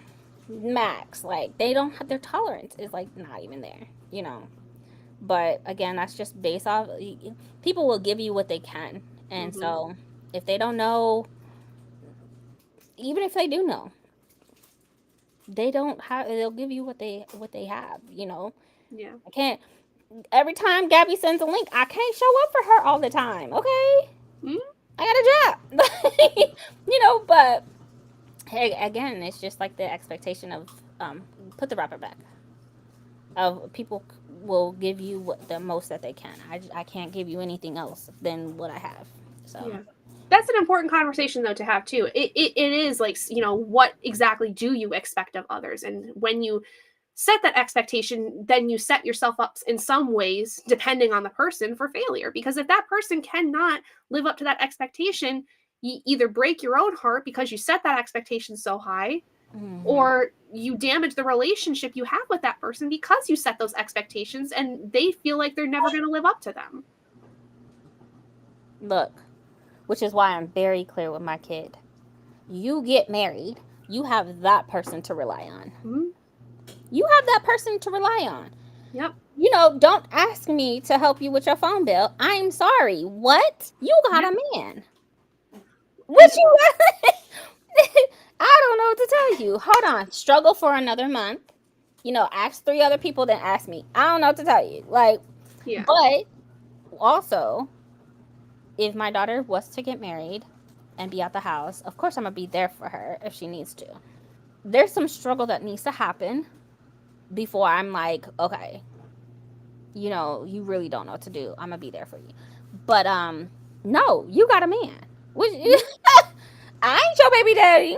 Yeah. Like, hold on. My relationship with you changes slightly because it's like you have a spouse you have to rely on. Right. Well, and that's interesting too because now I'm thinking back to like growing up, you know, expectations with friendships, right? Like we were just talking about, like if I don't send you a link during my sprints, right? You don't show up for me, Gabby. Right. Well, I do, but do you? I show up. No, but like in all seriousness, I remember having, you know, friendships where I expected so much more out of the person, but then they expected so much out of me because I kept showing up. Like my ex-best friend, I was there for her every single fucking day. Yeah. Every tear, every meltdown, everything. Did she show up for me half the time? No. Mm-mm. And it broke my heart to know that she couldn't show up for me. And if anything, like, she would use my showing up to her advantage. Oh, yeah. And it was one of those things where, like, I had to recognize that this was not a healthy dynamic for me, first of all. She was incredibly toxic, incredibly mentally abusive. But, like, Are you also, talking about me? I set up that expectation for what I was doing for her to do to me. Yeah, no. And that left me with nothing but heartache. Oh, absolutely. Because what you expected, what you were giving out, you expected her to give. And again, expectation is like, no. Just because you're able to do this and you're putting in 100% does not mean that the other person will give you 100%. Right. Like, again, it is not, that is not how the world works. No. If I am there for you, and I reach out to you and contact you, like, you can expect that from me. Mm-hmm. But expecting more, no. Right. No, because I no. Like, if I'm in the middle of a mental breakdown, I can't expect you to fly all the way out from where you're at to come You can't see even me show up for at the my drop of a expense. dime. Right, because you don't even show up for my expense. But if you're in a mental breakdown, how am I supposed to know that you're in a mental breakdown if you don't contact me? You don't even show up for my expense. Right. You know. I'm actually speaking on that, being serious about, like, hanging out on sprints now that I've got this figured out. I'm actually thinking this is going to be the way to go. Finally. But now I feel like I can actually partake in sprints more often too, because I'm like, okay, I kind of know how this works, and I actually feel like I have more time and Well, it energy. breaks my heart. I'm telling you now, it breaks my heart that I send a link almost every single week, and it's like, oh, Radio silence. radio silence.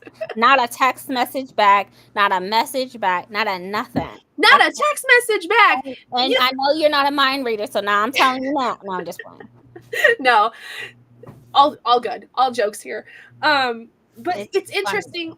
It's interesting how that didn't hit me until more so this moment. Like, that was a conversation I had, like, been thinking about that didn't hit me really fully until having this conversation about expectations. So yeah, no. Like I said, this is therapy. This is a time for us to hang out, but also I know a lot of people want to do sprints. So Sorry, guys. it's all right. It's an important conversation to have regardless, because it's also like it violates people's boundaries, and I just don't I think we all need those type of boundaries. Like, set your expectation. Anything more is a blessing, but yeah. Yep. At my age, friendships should be easy. I want a soft life, and I need people around me in that same space. I can't take toxic people. Here, here. Marie, we can be friends. I mean, like, and it's funny too, because, like, most of the friends I have anymore, they don't live near me, or I can't see them on a regular basis. Like, the person I'm gonna go stand in their wedding for in August that that lives in LA, I maybe talk to her in our group chat once in a while, and we might FaceTime once every couple months because we're both busy. Like, she's off doing her, executive producing life that she's thriving in. She's planning a wedding, and then there's me where I've got my own stuff. And it's so nice to have not just her, but several people in my life anymore where we don't set the expectations, but we all understand that, like, we can't set those expectations because we all have different lives. Like, we work, we have kids, we have school, we have whatever it is. Like, and it's so very nice to feel like I have that support system now, that no matter what, like, I'm gonna have that if I need something. Yeah. But now it feels free. Yeah. It feels like Cherie said, it's like this kind of, the friendships I have now feel easy. Yeah. And that's how it should be. When you expect people to be there more in the capacity that they're not and have not been or do not know to be in, then it's like you will feel some type of way. And so I just no, for sure. For sure. Even our friendship, right? Like, you were talking years that you show up when you can. I know that I would never set an expectation of a Gabby. I ain't talked to Gabby in like 4 months. What is happening? And what the fuck is happening? Where? Right. Why is she not reaching out to me? She don't want to be my friend no more. No, I don't do none of that. No, like as long as you know that I'm happy and I'm healthy and I'm okay. Like if I'm like, because like there was that stretch of time where I was on that break for a month where you were like, you okay? Yeah. I was like, yeah, I'm all right. Like that's a moment where it's like, you want to like reach out, make sure like everybody's okay. Like if you haven't heard or seen them even in a while. Yeah. Because like our presence that we have is when it, not to toot our horns, but our presence we have, our friends recognize when we go missing, when we go silent. Yep. Like Elise's. I don't know. Where the hell does she go? But I'm about to show up at her house because I done reached out 50 million times. Elise's I don't know. Wellness check. If I knew where she was, I promise you, I would be calling folks. Yep. Wellness check. And I know what she's missing. Yeah. I do hope she's okay. She's going through a lot. But not enough to be ignoring me. No, I'm just playing. It is really good to have this conversation because, like, I mean, I feel like anymore, like, especially when it comes to women, like, we are so competitive with each other in a lot of spaces that, like, to actually talk about friendship and not having it where it's a competition of who's the better friend. Yeah. Like, we're all on the same playing field. Yeah. There is no competition. Like, and that's why I love our relationship is like we show up when we have, it's not a competition. No. Our friendships fit in the perfect spots where I need you. If you need me, like we're here, Yep. Yeah. Pat too. Where the heck did Pat go? Pat said F the US, and I'm not even kidding. F the US, and she will pop up in other people's friends who live in the UK. Oh, that's fair. Alive and well. She's alive and well. Okay, that's what I was worried about. The vampire, when I tell you, like, she was just like, I'm not supporting US. Like, she just like. I mean, that's fair. Fair. It's ghetto over here. But it is. It's a trash fire. It's a dumpster fire. Yeah, time zones. Like, she would be up at like 3 a.m, 4 a.m. Like, yeah. She's doing well, though. I do see her every once in a while in other people's friends, but they have to be like UK based. And that's what she's supporting. If that's a boundary that she needs to set for herself to make herself feel safe and comfortable, by all means. I'm just glad to hear that, she's still alive and well and still prospering over there. Oh, yeah. Oh, yeah. Yep. So, yeah, I mean, but no, I missed. After about 3 months of Pat not being around, I was just like, what the fuck is happening? People were sending me screenshots of like, here she goes. She's like over here. And I was like, okay. All right. She's alive. That's all I care about. Yeah. They should still be updating me on her like status and stuff. I'm like, yo, she is living a life. But Elise's, that's a different conversation. Right. Like we don't hear hide or tail from her, and that's concerning. It's been like 3 months. Like, I'm not even kidding. Yeah. It's been since January that I've talked to her. So. Well, concerning, if you hear from Elise's or see her, like, let her know she's loved. She's missed. So. Yep. Yeah. All right. I think our therapy time is now concluded for the moment. Sorry, guys. I hope you guys learned something. I'm sorry. Don't be sorry. If this was your sprints, same thing would happen. If this was Brady's sprints, same thing would happen. If this is Adrian's, same thing. Mm-hmm. Don't ever be sorry. Yeah, no, for sure. It would definitely happen on my channel. Yeah, because we are yappers. It's just what we are. Mm-hmm. Yeah, Jira, I know she's around still. She's busy with them babies. Yeah, Jira picked up a second job, and she is working beyond way too much. But no, she checked in with me on Sunday, and just let me know that her working 2 jobs and getting back on her feet. It's been a lot for her. So she was out of work for like almost a year. Yeah. So now she's like, full force, 100% into work. Yep. And Are we with charging? everything that Yes, that $5, Cherie. $5. We are charging. Yes. Go ahead and send a super chat, please. Yep. Cash App, Venmo, PayPal. I got Oh, the curious owl. it. Yep. All right, guys, let's go ahead and get ready for this next sprint. Bree, what do you think you're going to work on? Are you thinking of working on that book you were thinking about? The Adventures of Amina, something. I don't know. I took it down somewhere. So here it goes. Sweet. Oh, I got it 50% off too. I need something fun and light because between you and my therapist, y'all have put me through some emotional shit. And I'm just kidding. Don't do that. I have to go to the bathroom. We're making my pants. Uh-oh. We're laughing too hard. We made the Oscar upset. Oh no. Oh, dang it. Okay. I thought that was me for a second. I was like, what is going on? My phone. My sister's calling. All right. Let me go ahead and get our stuff moved over. No, you can't split up payments. Cherie, we provided a service, okay? Yeah. This is therapy. You pay it all at once. No payment plans. No. No. Okay. Alrighty. Hour 15, guys. Let's get to it. See you in a little while.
All right, everyone. Hello. How did we do that time? I got to page 158. So I'm a little over halfway done with this now. And it's all right. Like, I'm still interested in like reading what's going on and seeing how the story develops and like finding out the mystery that's kind of involved in this. But it's not like the best thing I've ever read. It's not the most enticing thing I've ever read. So probably going to end up somewhere in like a 3-star range. I read nothing. Okay. Didn't make pizza.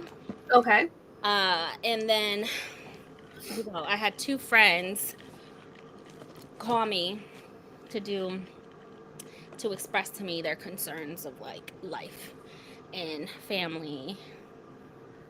Yeah. So that's what I did. Okay. So yeah, just got off the phone with my friend. His grandma's going into hospice. So That's unfortunate. yeah, I'm gonna start charging people. I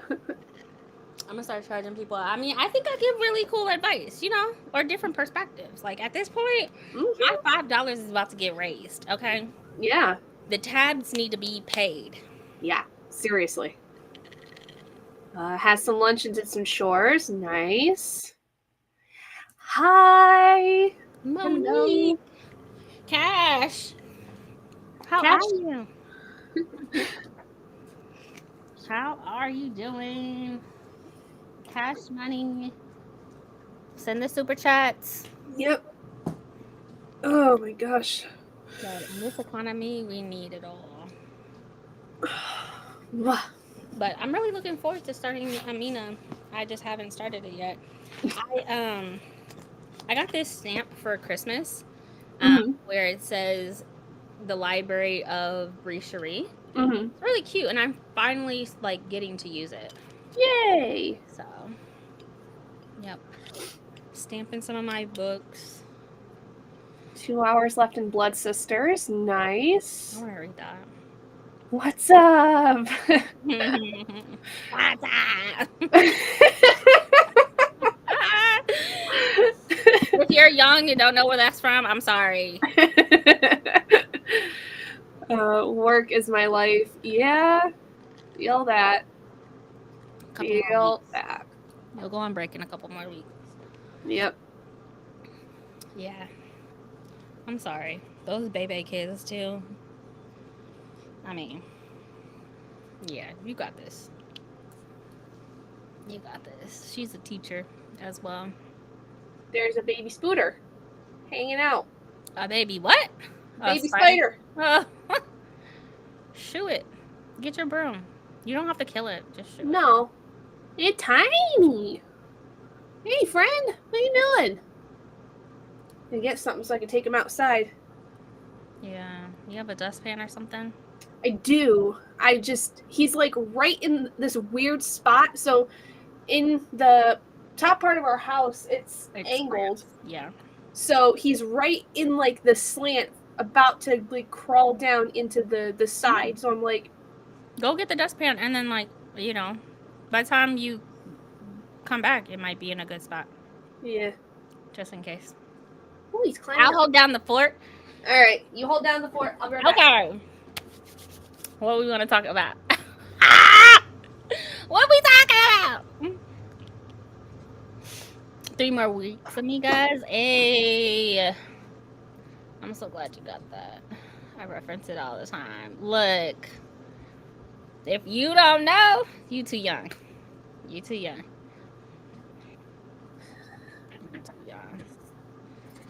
Melissa had some lunch.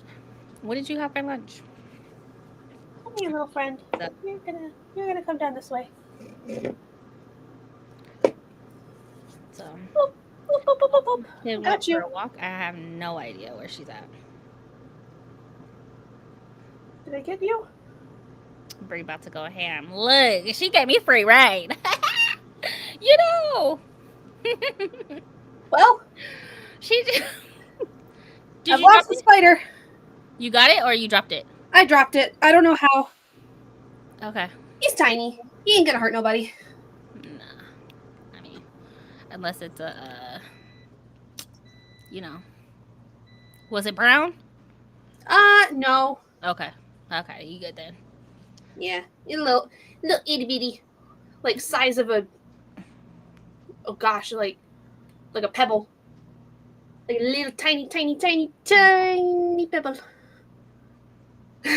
That one time at band camp. That one time at band camp. Oh my god. No. Nope. No, I don't kill spiders in this household. Oh, I found him. Yeah, it was just like He was just hiding. Come here, little guy. We're gonna go outside. kill it. I probably would have killed it too. Um, but there are certain insects that I just like, put outside. But a tiny one, yeah, no, I don't keep that outside. Like I don't know. That one time at band camp, oh my gosh, yo, they don't make movies like that anymore. They really don't. Flutes and all. Man, that movie when I was a kid, I thought was like the most like, yeah.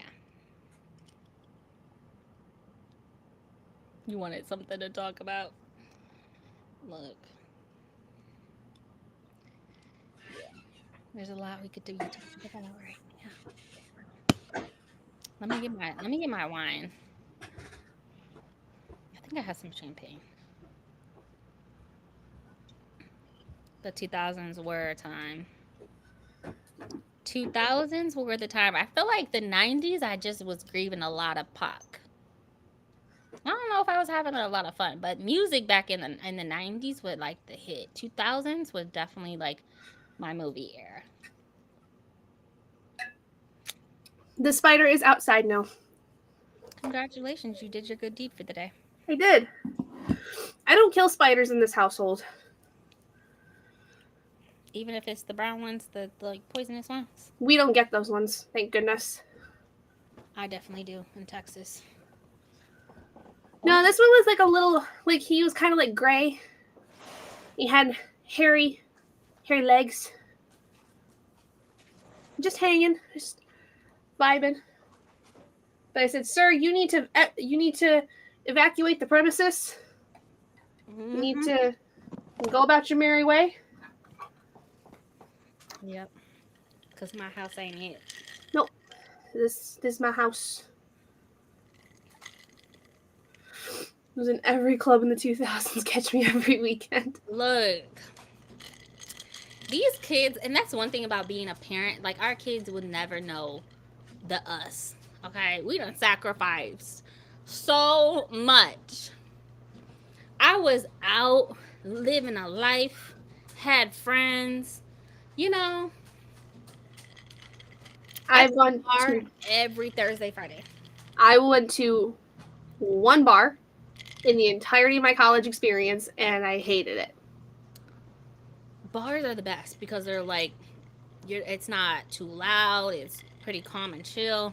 Well, I guess maybe it wasn't a bar. It was kind of like a weird like bar club kind of thing. Like it was like the local like place to go get drinks on like a Tuesday night when you were in college, because they would do like pint nights, and then Friday was ladies' night, and so then like but that was like the one place we could go, and it was not fun. I did not have a good time.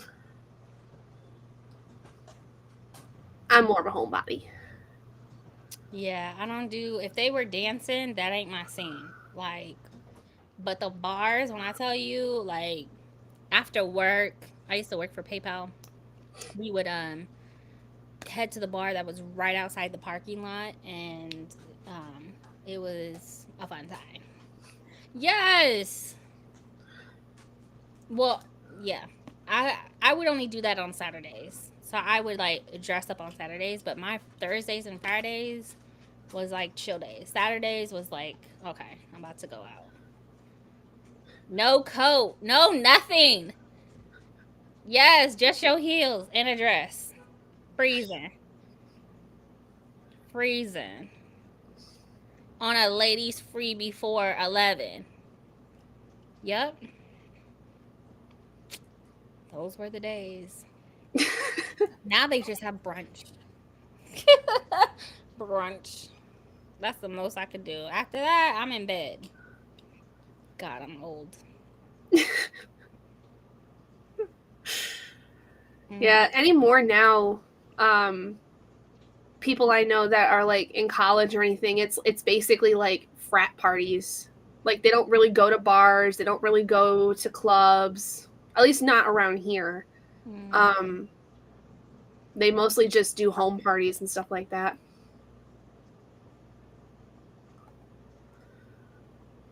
Enjoy partying, but don't really miss those thirsty days of being ignored.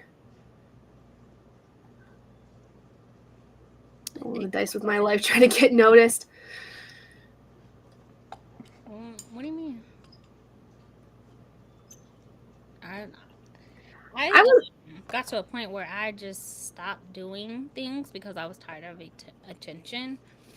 And I was always that friend like back in the early 20s, I don't know what, or early 2000s, I don't know what it was about colorism, and I'm glad that society has changed a lot.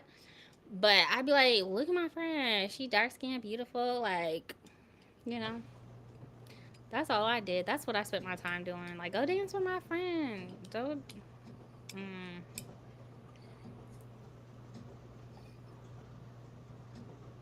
should be outside past 8 p.m. I do happy hour till 7 or brunch till 3 because I need a nap. Yeah. Like, I never really related to it because I was never a party kid when I was in high school or college or anything. But I do remember, like, when I was, like, a younger teenager, like, so we're talking late 2000s, early 2010s, my friends would try to set me up with random guys at like our local skating rink. Like that when I was a teenager, that was the club, was a local skating rink every Friday night. Mm-hmm. And so I would have friends that would try to set me up with random guys that are like 3-4 years older than me, and I'm like, excuse me, I'm 13. This guy's nearly like he's an adult. Mm-hmm. The hell are you two thinking? Mm-hmm. Yeah. No facts. I didn't date anybody my age though, so I just didn't let people set me up with anybody because I already had like relationships. So I was good. Once I turned, that was a semi long relationship from like 16 to 19, and then after that I found somebody else. But yeah, no. I still won't date people my age. I'm 30, almost 40. I was about to say, are you really gonna tell the internet exactly? Almost 40. Getting close enough. Shit. My body with the arthritis in my neck and in my hip. Yeah, I'm about 65. About 65. Arthritis medication don't do nothing for me. Yeah. Happy hour is the best though. I love a good happy hour. There's a restaurant called a sushi restaurant that I absolutely love, and they have amazing vegan sushi. And their entire weekend is happy hour. That's nice. Mm-hmm. People never had anyone to set me up with. My one setup was so scary that I allowed him to make a move and he didn't. I got rid of him after that. Because he didn't make a move? I'm so glad. I mean, you happily married now, so. Yeah. Yeah, for me it was weird because, like, I mean, obviously my friends are trying to set me up with these, like, way older guys. But it would be, like, people I didn't even know, like, that either went to, like, you know, different school district or something, and I'm like, why? What's the point in that? Set me up with somebody that I actually can like communicate with, that I can see on a regular basis. But then it was like, half the time, I wouldn't even want to get set up. I would want to be left by my lonesome or just hang out with my friends. And then, like, they're hanging out with their boyfriends or girlfriends or whatever, and they're like, oh, you need to have somebody. No, you look so lonely. And I'm like, yeah, I kind of wish I had a boyfriend, but at the same time, I'm not looking to get set up with some 20-year-old. Mm-hmm. Like, no, thank you. My parents would kill me. I wish I had parents that would kill me because I wouldn't have dated.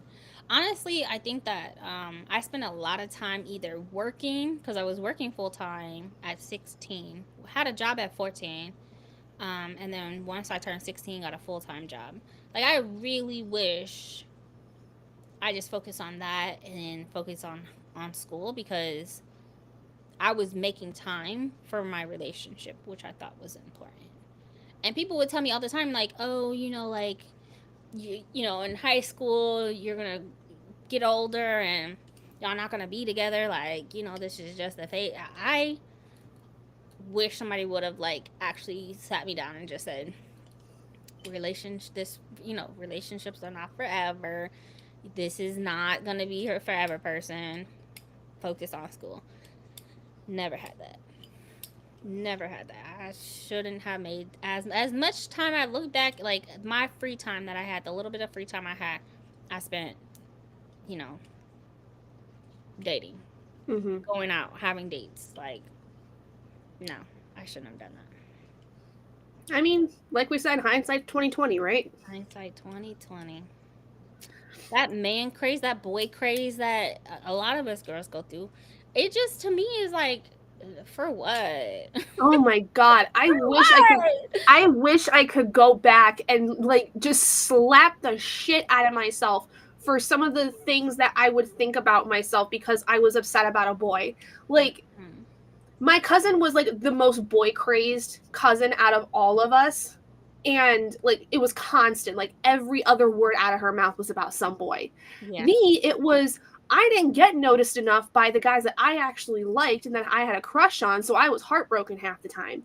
And then, like, I had guys where, I was interested in them, but then they only saw me as a friend or, like, a sister or something. And so then I'm like, oh my god, I am absolutely worthless. Like, those were the things that went through my head. Not saying you're worthless because of boys. Right. Like, seriously, I would slap the shit out of 15-year-old me. Look, same. I would have slapped the shit out of myself. I really wish, instead of getting upset about boys or boys not liking me, boys not wanting me, boys, whatever. For me, I was light skinned with very long hair, and it was, I don't know what it is about that or whatever, but, like, boys' attention wasn't a problem for me. I wanted to hide myself a lot so I didn't get attention. But I really wish that I would have been, instead of like that, I would have been like, oh, I got a 90 on a test instead of a 95. Like, I really wish I would have switched my mindset of thinking, like, the school was the most important thing, because I did not. Yeah. Like, I should be more upset about this bad grade of a 73 rather than my boyfriend's not available for me right now. Yeah. Fuck him. Gosh, yeah. Well, like, so the one guy, besides my husband, the one guy that actually, like, saw something in me was the guy that I dated before I actually started dating my husband. And this guy, like, he was a year older than me. This was, like, my junior year of high school. And it's prom night. I'm sitting all by myself in my beautiful dress with my hair done, my makeup done. I'm sitting all by myself on the side of the room, bawling my eyes out, because the guy I had been in love with at the time, that I was, like, obsessed over, was with some other girl. And he refused to acknowledge that I was someone that he could be with. How fucking pathetic is that? I'm crying. Very pathetic, but I wouldn't tell 15-year-old you that. Oh, no. You would not. You would not. But, man. Then, like, so then what happens is partway, like, toward the end of the night, this random guy comes up, and I don't know who he is. Like, I don't know most of the people that are in the grade above me. I just basically know people that are in my class and maybe the class below me. Mm-hmm. And this guy comes up and he's like, "Hey, I see you're sitting by yourself. Would you want to dance?" You know, all these things. And I'm like shell shocked. I'm like, "What? Who? Huh?" So I danced with him, and then like after that, I end up leaving, and I'm like mortified because this guy comes up on me, and I'm like sobbing. My makeup's like all down my face, and here he is. He swoops in, and he's asking me, like, he's getting to asking me questions. He's getting to know me, and I'm literally dancing with him, and I'm like super tense. I'm like, what the fuck is happening? Mm-hmm. And like he was really sweet, and I found out the next school day, because this was like on a Saturday, so I found out on Monday that a bunch of my friends had noticed what was going on and sent this guy over to me because they thought we would be a good match. And he was like, I guess, immediately smitten or taken or whatever, because that Monday he shows up with when I'm with my friends at breakfast, and he's like, "Hey, can I talk to you for a second?" I go over to him and I'm like, "What's going on?" Like, and I'm like super awkward. I'm like, I don't know what to think. And he's like, "I really liked kind of getting to know you. I'd like to get to know you better. Like, is it okay if I have your phone number?" And I was like, "What?" Like, I didn't know. Like, my brain short circuited. I don't remember like what exactly I said to him, but I was just like, oh, okay, I guess. That relationship lasted maybe 2 months, because then I found out he had a temper problem, and he never took it out on me, but he did punch a hole in his bedroom wall, and I said, "Fuck that, I'm not getting near that. No, thank you." Man. And he had the audacity then a year later, like I explained it to him fully why I broke up with him, what was going on. About a year and a half later, I'm already dating Robert at this point. He has the gall and the audacity, this man, to then figure out, like, ask me, what does this guy have that I don't? A lot. A lot. Considering that he doesn't punch holes in the wall when he gets mad at his dad over something that was super fucking trivial. And mind you, my husband is younger than me. Yeah. My husband's over a year younger than me. This guy that I dated was over a year older than me. Yeah. Idiots. Like, freaking idiots. And it's so weird because, and I mentioned this on stream before too. Like, I talked about probably like last week or so how I had this really weird nightmare where like he just showed up to my house and like was adamant on getting me back and all these things, and like he was very violent and all these things, like how terrified that made me. Yeah. Friend of mine reached out to me a couple days later after that and said, "Hey, I found out that this guy, he's living in this near where you are. Have you seen him around?" I'm like, no, I haven't. That's scary. So that was terrifying. But it's so interesting because like I also at that time was like, oh my gosh, this guy, he's going to be going off to college. I don't know if I'm going to be able to do long distance. It had nothing to do with the long distance with this guy, because when Robert and I started dating, 9 months into our relationship, I was in college. It had nothing to do with the long distance with this guy. That guy was just freaking nuts. Look, a huge bullet. Dodged a huge bullet. Mm-hmm. I'm like trying to find. I don't really have photos of like me in high school, but I've had at least 4 or 5 faces in my day. Oh my gosh, you remember when Blackberries were a thing? I just found a Yeah. me and Blackberry. So late bloomer in attitude and confidence. If I had that in high school and early 20s, I would have been a mess. Yeah. Guys are losers and simple-minded. Once I realized that in my late 20s, my dating life got so much better, but most of the time I didn't want to be bothered. Yeah. My husband and I's relationship is interesting because, actually, funny enough, before I met my ex-boyfriend, Robert like kind of tricked me into a date, telling me that we were going on a double date, and then it got messed up, and so then it was just me and him. Like this man actually tried. Yeah. And I turned him down because I was still heartbroken over this other dumbass that I shouldn't have been heartbroken over. And a year later, I finally take the plunge with him, and rest is history. Thank goodness. All right, I gotta go get my dogs because they're barking. I'll be right back. Y'all want to see a... That's not a good photo of me. I was in JROTC. Y'all do that. I've had like 5 faces, okay? And I'm like 100 pounds. Oh, Lord Jesus. Man. High school sucks so bad. You see if I can find a picture from that day at prom, because I looked gorgeous, and I should not have let a stupid boy ruin my junior prom. I've never been to a prom. Really? Mm-hmm. Never. Never. Well, I think Robert's home. The boys are going crazy.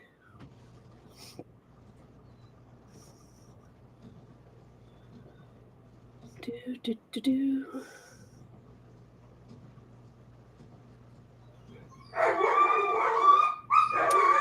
Weird.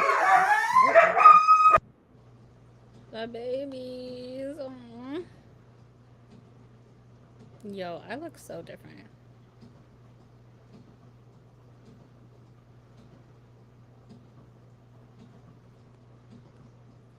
All these photos of my nieces. That's all I have photos of.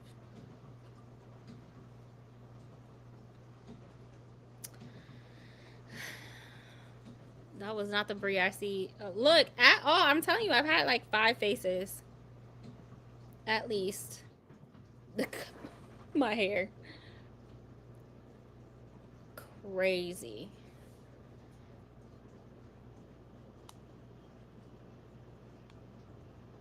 Yeah. I don't really have photos of myself. Well, it's not junior prom, but I did find a picture of me and Robert from my senior prom, his junior prom when we went. Aww. You definitely look the same. That is amazing. Look at that, too. Y'all look amazing. I went to homecoming, but I never went to prom. Ever. And I cut my hair so many freaking times. Oh my gosh. This was me and my Puerto Rican friends. I was skinny. Couldn't mean nothing. Look, and back then I thought I was obese. Wow, have times changed.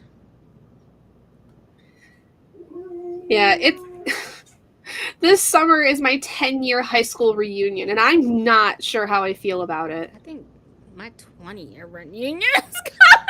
I think last year was my 15th. I am not looking forward to it. Like, I'm excited to see certain people. Like when my friend that's doing art for me that I'm commissioning, I am excited to see her and hang out with her because I actually like her. But like, and then my, best friend from high school, obviously I'm excited to see her. But past that, there's not a lot of people that I'm interested in seeing. I never went to any of them. I didn't realize that was still a thing that people still did. Some people do. Like they our community was like, I went to school with 174 other people. So like we all kind of, it's like it was a small rural school. So they try to do something, they try to plan stuff, but I don't know how often that like actually happens. This is a very blurry old picture, but this is a picture that somebody took of me and Robert during the show that we got together on when we first started dating. This was me in my foster care photo. I did some advertising for them, for the foster care website. Well, no freaking wonder where Allie gets all her stuff, all her looks from. You know? She's almost your spitting image. Really? Yeah. I don't see it. I wish I did. But yeah. Did some photos. I was on a couple billboards. But I don't know. This year for May, I might do some foster care advocacy. And at least talk about it. I do it every May, like talk about it during my sprints, but yeah. Yeah. Wow, I mean, times changed. Yeah. Times have definitely changed. All right, Lily, have a great night. See you later. Yeah, it's insane to think that not only have I been with my husband for a total of 10 years, Crazy. but that I'm coming up on my 10-year school reunion. And then in 2 years, I'm going to be 30. You know, things go downhill from there. Skin starts drying out. You know, the moment you turn 30, I swear, it's like... Girl, my skin's been drying out like nobody's business since I've been 25. Like, it is... jojoba oil on it. is bad. This is my niece. She is turning 18 this year, and she's having a baby. Look how small I helped give birth to her. That face, oh my lord. It reminds me of Alec when she was younger. Like, yeah. I'm trying to still find my prom picture, but I don't have it apparently. I wonder if my mom has it on hers. Probably. She takes a lot of photos of everybody. I forgot that there's baby pictures of me on Facebook.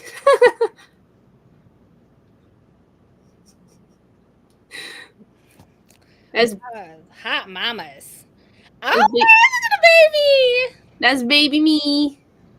This grown me. 19-year-old me. Couldn't tell me nothing. Hair just flourishing.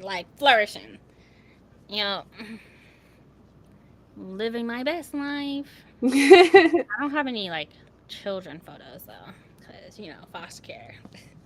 Don't have that luxury, but... Sweet potato sloppy joe. What the heck is that? Sweet potato sloppy joe bowls? Ooh. I wonder if that's like like not maybe rice, but like sloppy like, joe part is with the sweet potato. Yeah. I don't understand that part. Yeah, I don't know. Give us more context. Yeah. what else you got in there? Like, give us the deets. Send over the recipe, you know. Yeah. Yeah. Oh. It's nice to look back. We've been doing a lot of looking back today. Yeah. Well, I mean, it's much needed to know how far you come, though. Yeah. It's just, it's, oh my gosh. I'm going back through some of these photos from my mom's Facebook. I'm like, good God, I've changed a lot. Like, it just looks wise. Like, my hair, my skin, like, it's crazy. And then there's pictures of Kaya when she was a puppy. Oh my gosh, adorable. Adorable. Okay, there's my sister's prom. Where's mine? My sister's senior year with the jerk face that she dated.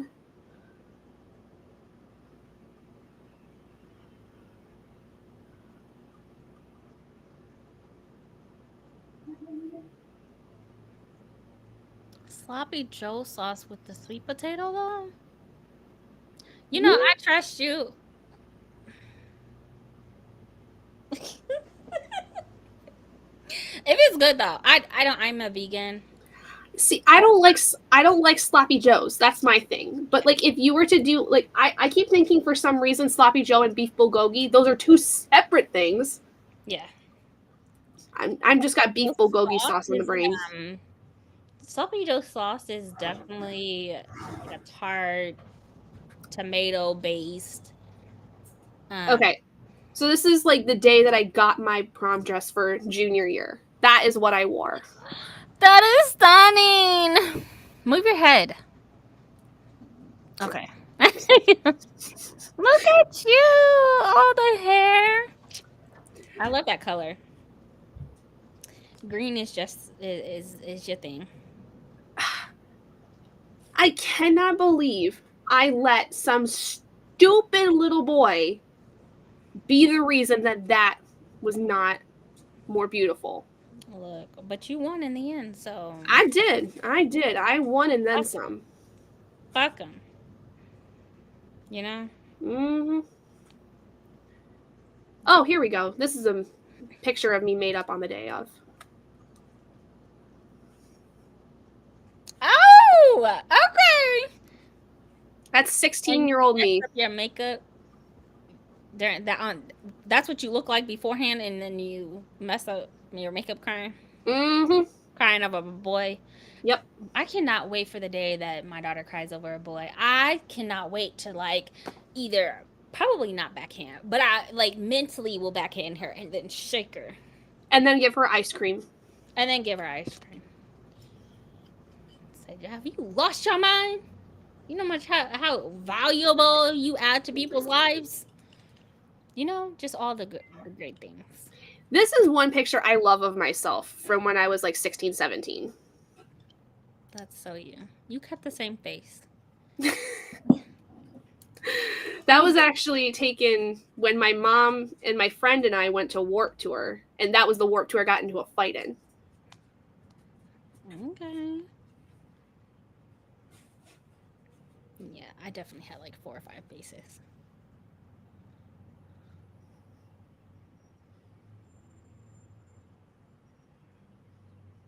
Yeah. Memories.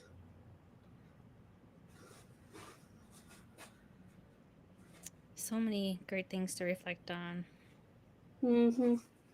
You know, I again. think that one of my most favorite things about having grown up with my sister, like we were always really close, but I feel like, you get to a certain point with like your siblings where like you just fight over everything because you're like, especially if you're so close in age, like my sister and I are, like you're just fighting over everything. Mm-hmm. Now, like my joys are her joys and her joys are mine. I love Like there is no competition with my sister and I. me in 2007. I just found this photo. Oh my gosh. That is crazy. Just cut my hair. This is 2007. Look at the balloon. 2007. Woo! That's insane. Times are different. Everybody had a dress with the little The halter. yeah, you tie it in the back. Ugh.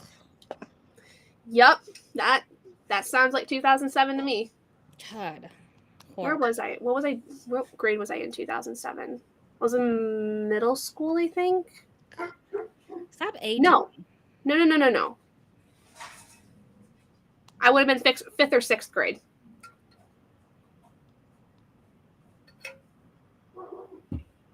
Yep. Stop aging me. Like, stop. Oh my gosh. Lord, aging me. Oh my Lord Jesus. This was 2 days after I gave birth to my kid. 2 days after. Look at you, mama. 2 days, no payments. Yeah. That hair though, the curl. Yeah, my curly hair was popping. Popping. I loved it. I got a lot of people onto natural hair journey, and then it bloomed on YouTube at one point.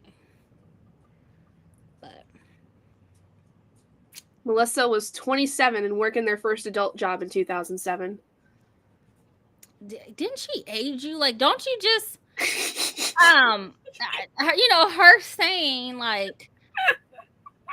her saying I was in the 5th grade, girl, elementary school, primary. Well, it depends on what part of 2007 you're at. Because if you're talking like early 2007, 5th grade. If you're talking like latter No, half they of don't 6th make grade. it. That's still elementary. Mm. Oh, Oh, so old, man. Hillary was halfway through high school in 2007. Yep, I'm gonna be 28 in July. Dang, old. Very. I'm so old. Anyway, Halfway through high school. Look, I was almost. Yeah, I think I was halfway. I to be honest, I was going to every homecoming. I never attended prom. I didn't care. But every homecoming since I was a freshman, I went to every single one of them. Getting attention was never a problem for me. I wish I had less attention. This was my husky that I had named Meek. oh, He passed. Had to put him down. I found pictures of Daisy and Denali, my doggos that I had as a kid. I have to find them again because I backed out of my mom's Facebook. Yeah. It's really nice to take a moment and just reminisce. I miss my girls. Like, I talked about before too. Daisy and Denali were like the sweetest of girls. When I was attacked by my best friend's dog when I was 9, I was home for a week with my stitches. They did not leave my side, either of them. This would have been around the time that I had. Oh my gosh, look at this. Oh. I'm about to print this out. Like, we need to print out this stuff and put it in an album. Like, what are we doing? We're at that age we should be scrapbooking. I was scrapbooking when I was 7. Okay. I came out the womb scrapbooking with my mom and my grandma. Scrapbook. Look, me and Joe Biden. I bet y'all miss him now. I bet you. This was when he was VP. Woo! Cherie was just graduated from grad school and moving from Boston to Atlanta in 2007. Dang, 2007, yeah. Eldest was 10 and was pregnant with youngest. Totally adulting. Yeah. What a blessing. That's crazy. Yeah, I am interested, like, I'm obviously extremely excited to be able to have kiddos, but if I have a daughter, it is going to be interesting, I think, as well, like you said, Brie, dealing with the first heartbreak. Like, I feel like I would not necessarily be the one where I mean, I might want to mentally backhand them, but it'd be like, okay, you know what, let's, you cry it out, you need your space, you want your mom, whatever you need, I'll bring the ice cream, but I'm not gonna, like, I don't know, just. No, I am going to shake the shit out of my kid. I know. No, I will not. See, the thing is, and we can sit and think about this, like, really. One thing that all the heartbreaks that I went through, a lot of the parents that I was around during that time and the adults, they allowed me to go through that. Mm-hmm. I grieved for like months. My daughter ain't got time for that. Okay, scholarships ain't gonna fill out themselves. You ain't got time. I'm not gonna let you wallow in this. Okay. I'm about to shake the shit out of you. I'm gonna give you a week. Cherie. I had to talk with my husband.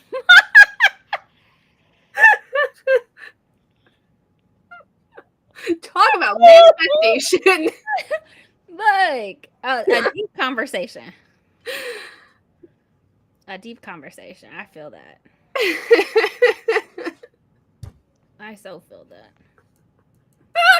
We only have girls in my family. It wasn't until my sister had her sixth child that it was a boy. My little Yeah, out of all of my cousins, we have 6 girls and 1 boy. And so far, well, the pattern's been broken, unfortunately. The theory has been disproven because one of my eldest cousin, who just turned 30, is pregnant, and she's having a girl. But we had it where the only boy had 2 girls already, and one of the girl cousins had a boy. But dang it, my 30-year-old cousin is gonna completely throw the plan out the window. Yeah, I wish that was us. No, I'm excited for her though, because to prove it. So that would require me to have another kid. No, thank you. Speaking of, man, I was popping when I was pregnant. That glow couldn't tell me nothing. mm-hmm. Could not tell me nothing. This was me admitted to the hospital. Holy. To the hospital. Okay. Cute. Couldn't tell me nothing. Bad D. Mm-hmm. Yup. The same day. Had the baby. Couldn't tell me nothing. Nope. I done spent 15 hours on labor, no payment on Pitocin. Yeah. Bree was in there, yep. I miss Joe. Yeah. I'm part of the 92%. I'm resting. Happily. So. I was gonna ask something, and now I can't remember what it was. Oh, I know Brandy at some point read this. Did you read this one? I have not, but I heard that cover is like you could fold it up. Yes. Yep. You can actually, like, they have the instructions on the inside page of how to fold it. This edition. Oh, is there a reversible dust jacket? Isn't it reversible? Mm-hmm. Yep. That is amazing. Yeah, because it's. I want it. I haven't heard anybody talk about it. Like a lot of people talk about it. Okay. I'm not hearing the best. Whoever is telling you bad things about this needs to, like, go read it again, because I sobbed. It's a good crying book. Like, it's speculative fiction, and for some reason I kept thinking this was her debut novel. This is this author's 5th book. Mm-hmm. Yeah. I don't know where I got the idea that this was a debut. Had all the special editions. This, without going super spoilery into it, it talks a lot about choices and how our choices, like, we can grieve over some choices that maybe we should have made or didn't make. Mm-hmm. So, talking about, looking at things with a hindsight of 2020. Yeah. This is a lot of, like, talking about that and how our choices, like, greatly impact our lives, and how sometimes we can grieve over the idea of missing out with not having made a certain choice. It's beautiful. I also read this recently, and I also cried at it.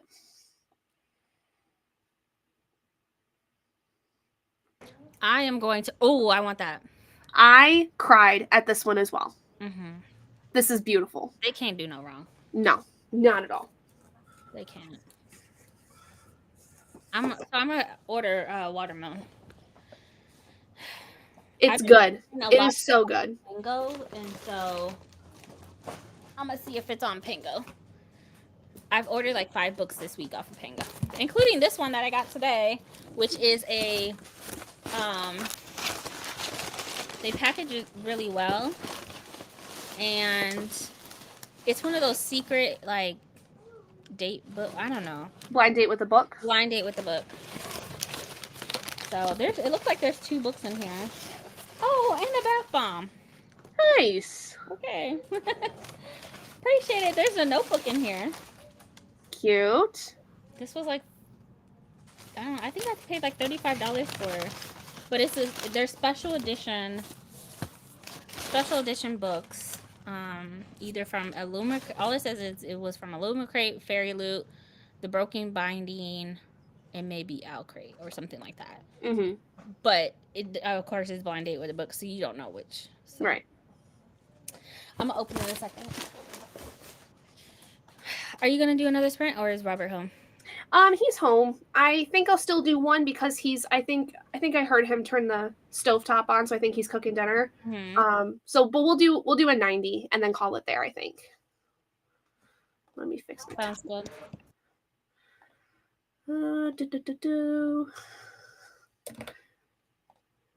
Okay, there we go. All right, let's get into it.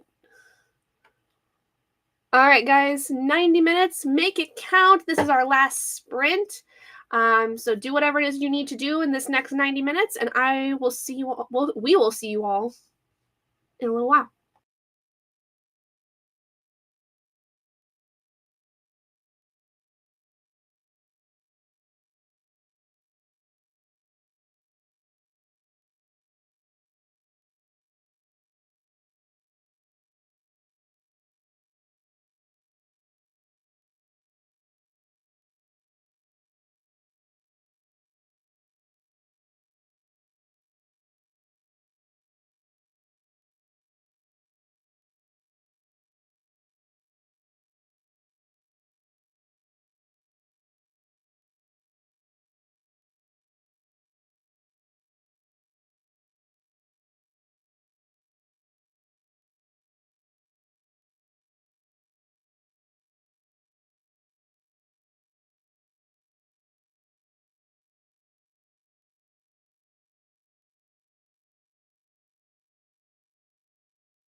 All right, give me 1 second. I'm just finishing up this chapter I'm on.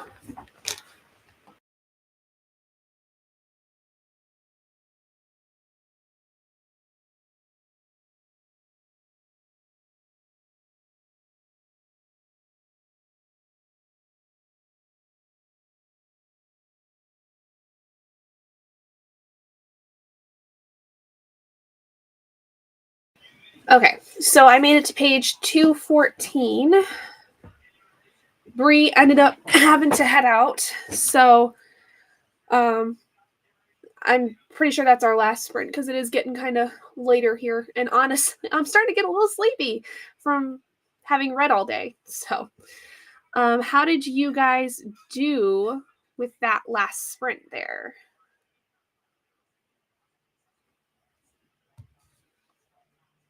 Yay! Finally, a hold that I've been waiting for on Libby just came in. And it's a book that I didn't think I was going to get to this month because it was going to be on hold for so long. Yes!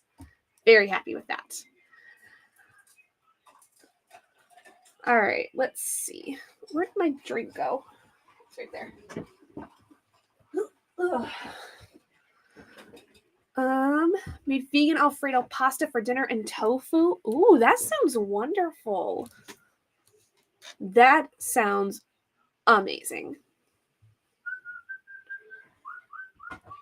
Robert's got the dogs outside, so.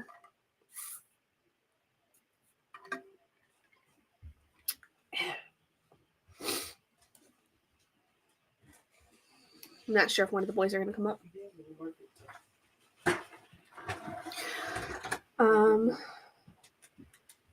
Let's see. Read 55 pages and got to page 239 of Every Summer After. Nice. Nice. Love that. Okay, guys. Oh, there's an Oscar. Hi, buddy. Hi, baby. Hi. What are you doing? Here, go goop. Get the goop. There we go. There we go. Eat my baby.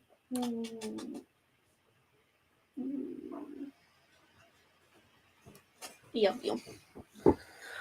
All right, guys. So I think that with that is going to be the end of today's sprints. I am going to be going live again tomorrow, starting at 12 p.m. EST, like the rest of the days. We have 3 more days of these sprints. Oh, there's a ducky. Ducky. Hi, buddy. What are you doing? Ducky, come here. Let me give you scritches. Says no. I'm going to go back downstairs. Let's see. Got to page 352 of 466 of A Shadow Crown. Made some progress. Nice, Glenda. Very happy for you. But yeah, so we're going to do sprints again tomorrow, 12 p.m. EST. We have 3 more days left of our week of sprinting. Very exciting. So yeah, definitely make sure to come check it out if you are interested. I don't know how long we'll go. Maybe we'll go about as long as today. It just depends. Maybe there'll be some more yapping. Who knows? We'll see. But I think we're going to go with Restream in the future because I miss having my girls on my stream. So yeah, seriously, thank you to Bree for coming and joining us. I miss having my friends doing sprints. So I think we're going to use Restream in the future. Thankfully, I can use the free version without having to worry about a dang thing. So that's awesome. But thank you all so much for joining me today. Hope you guys have a great rest of your night or rest of your day. And I will see all of you guys tomorrow for our next set of sprints. Bye.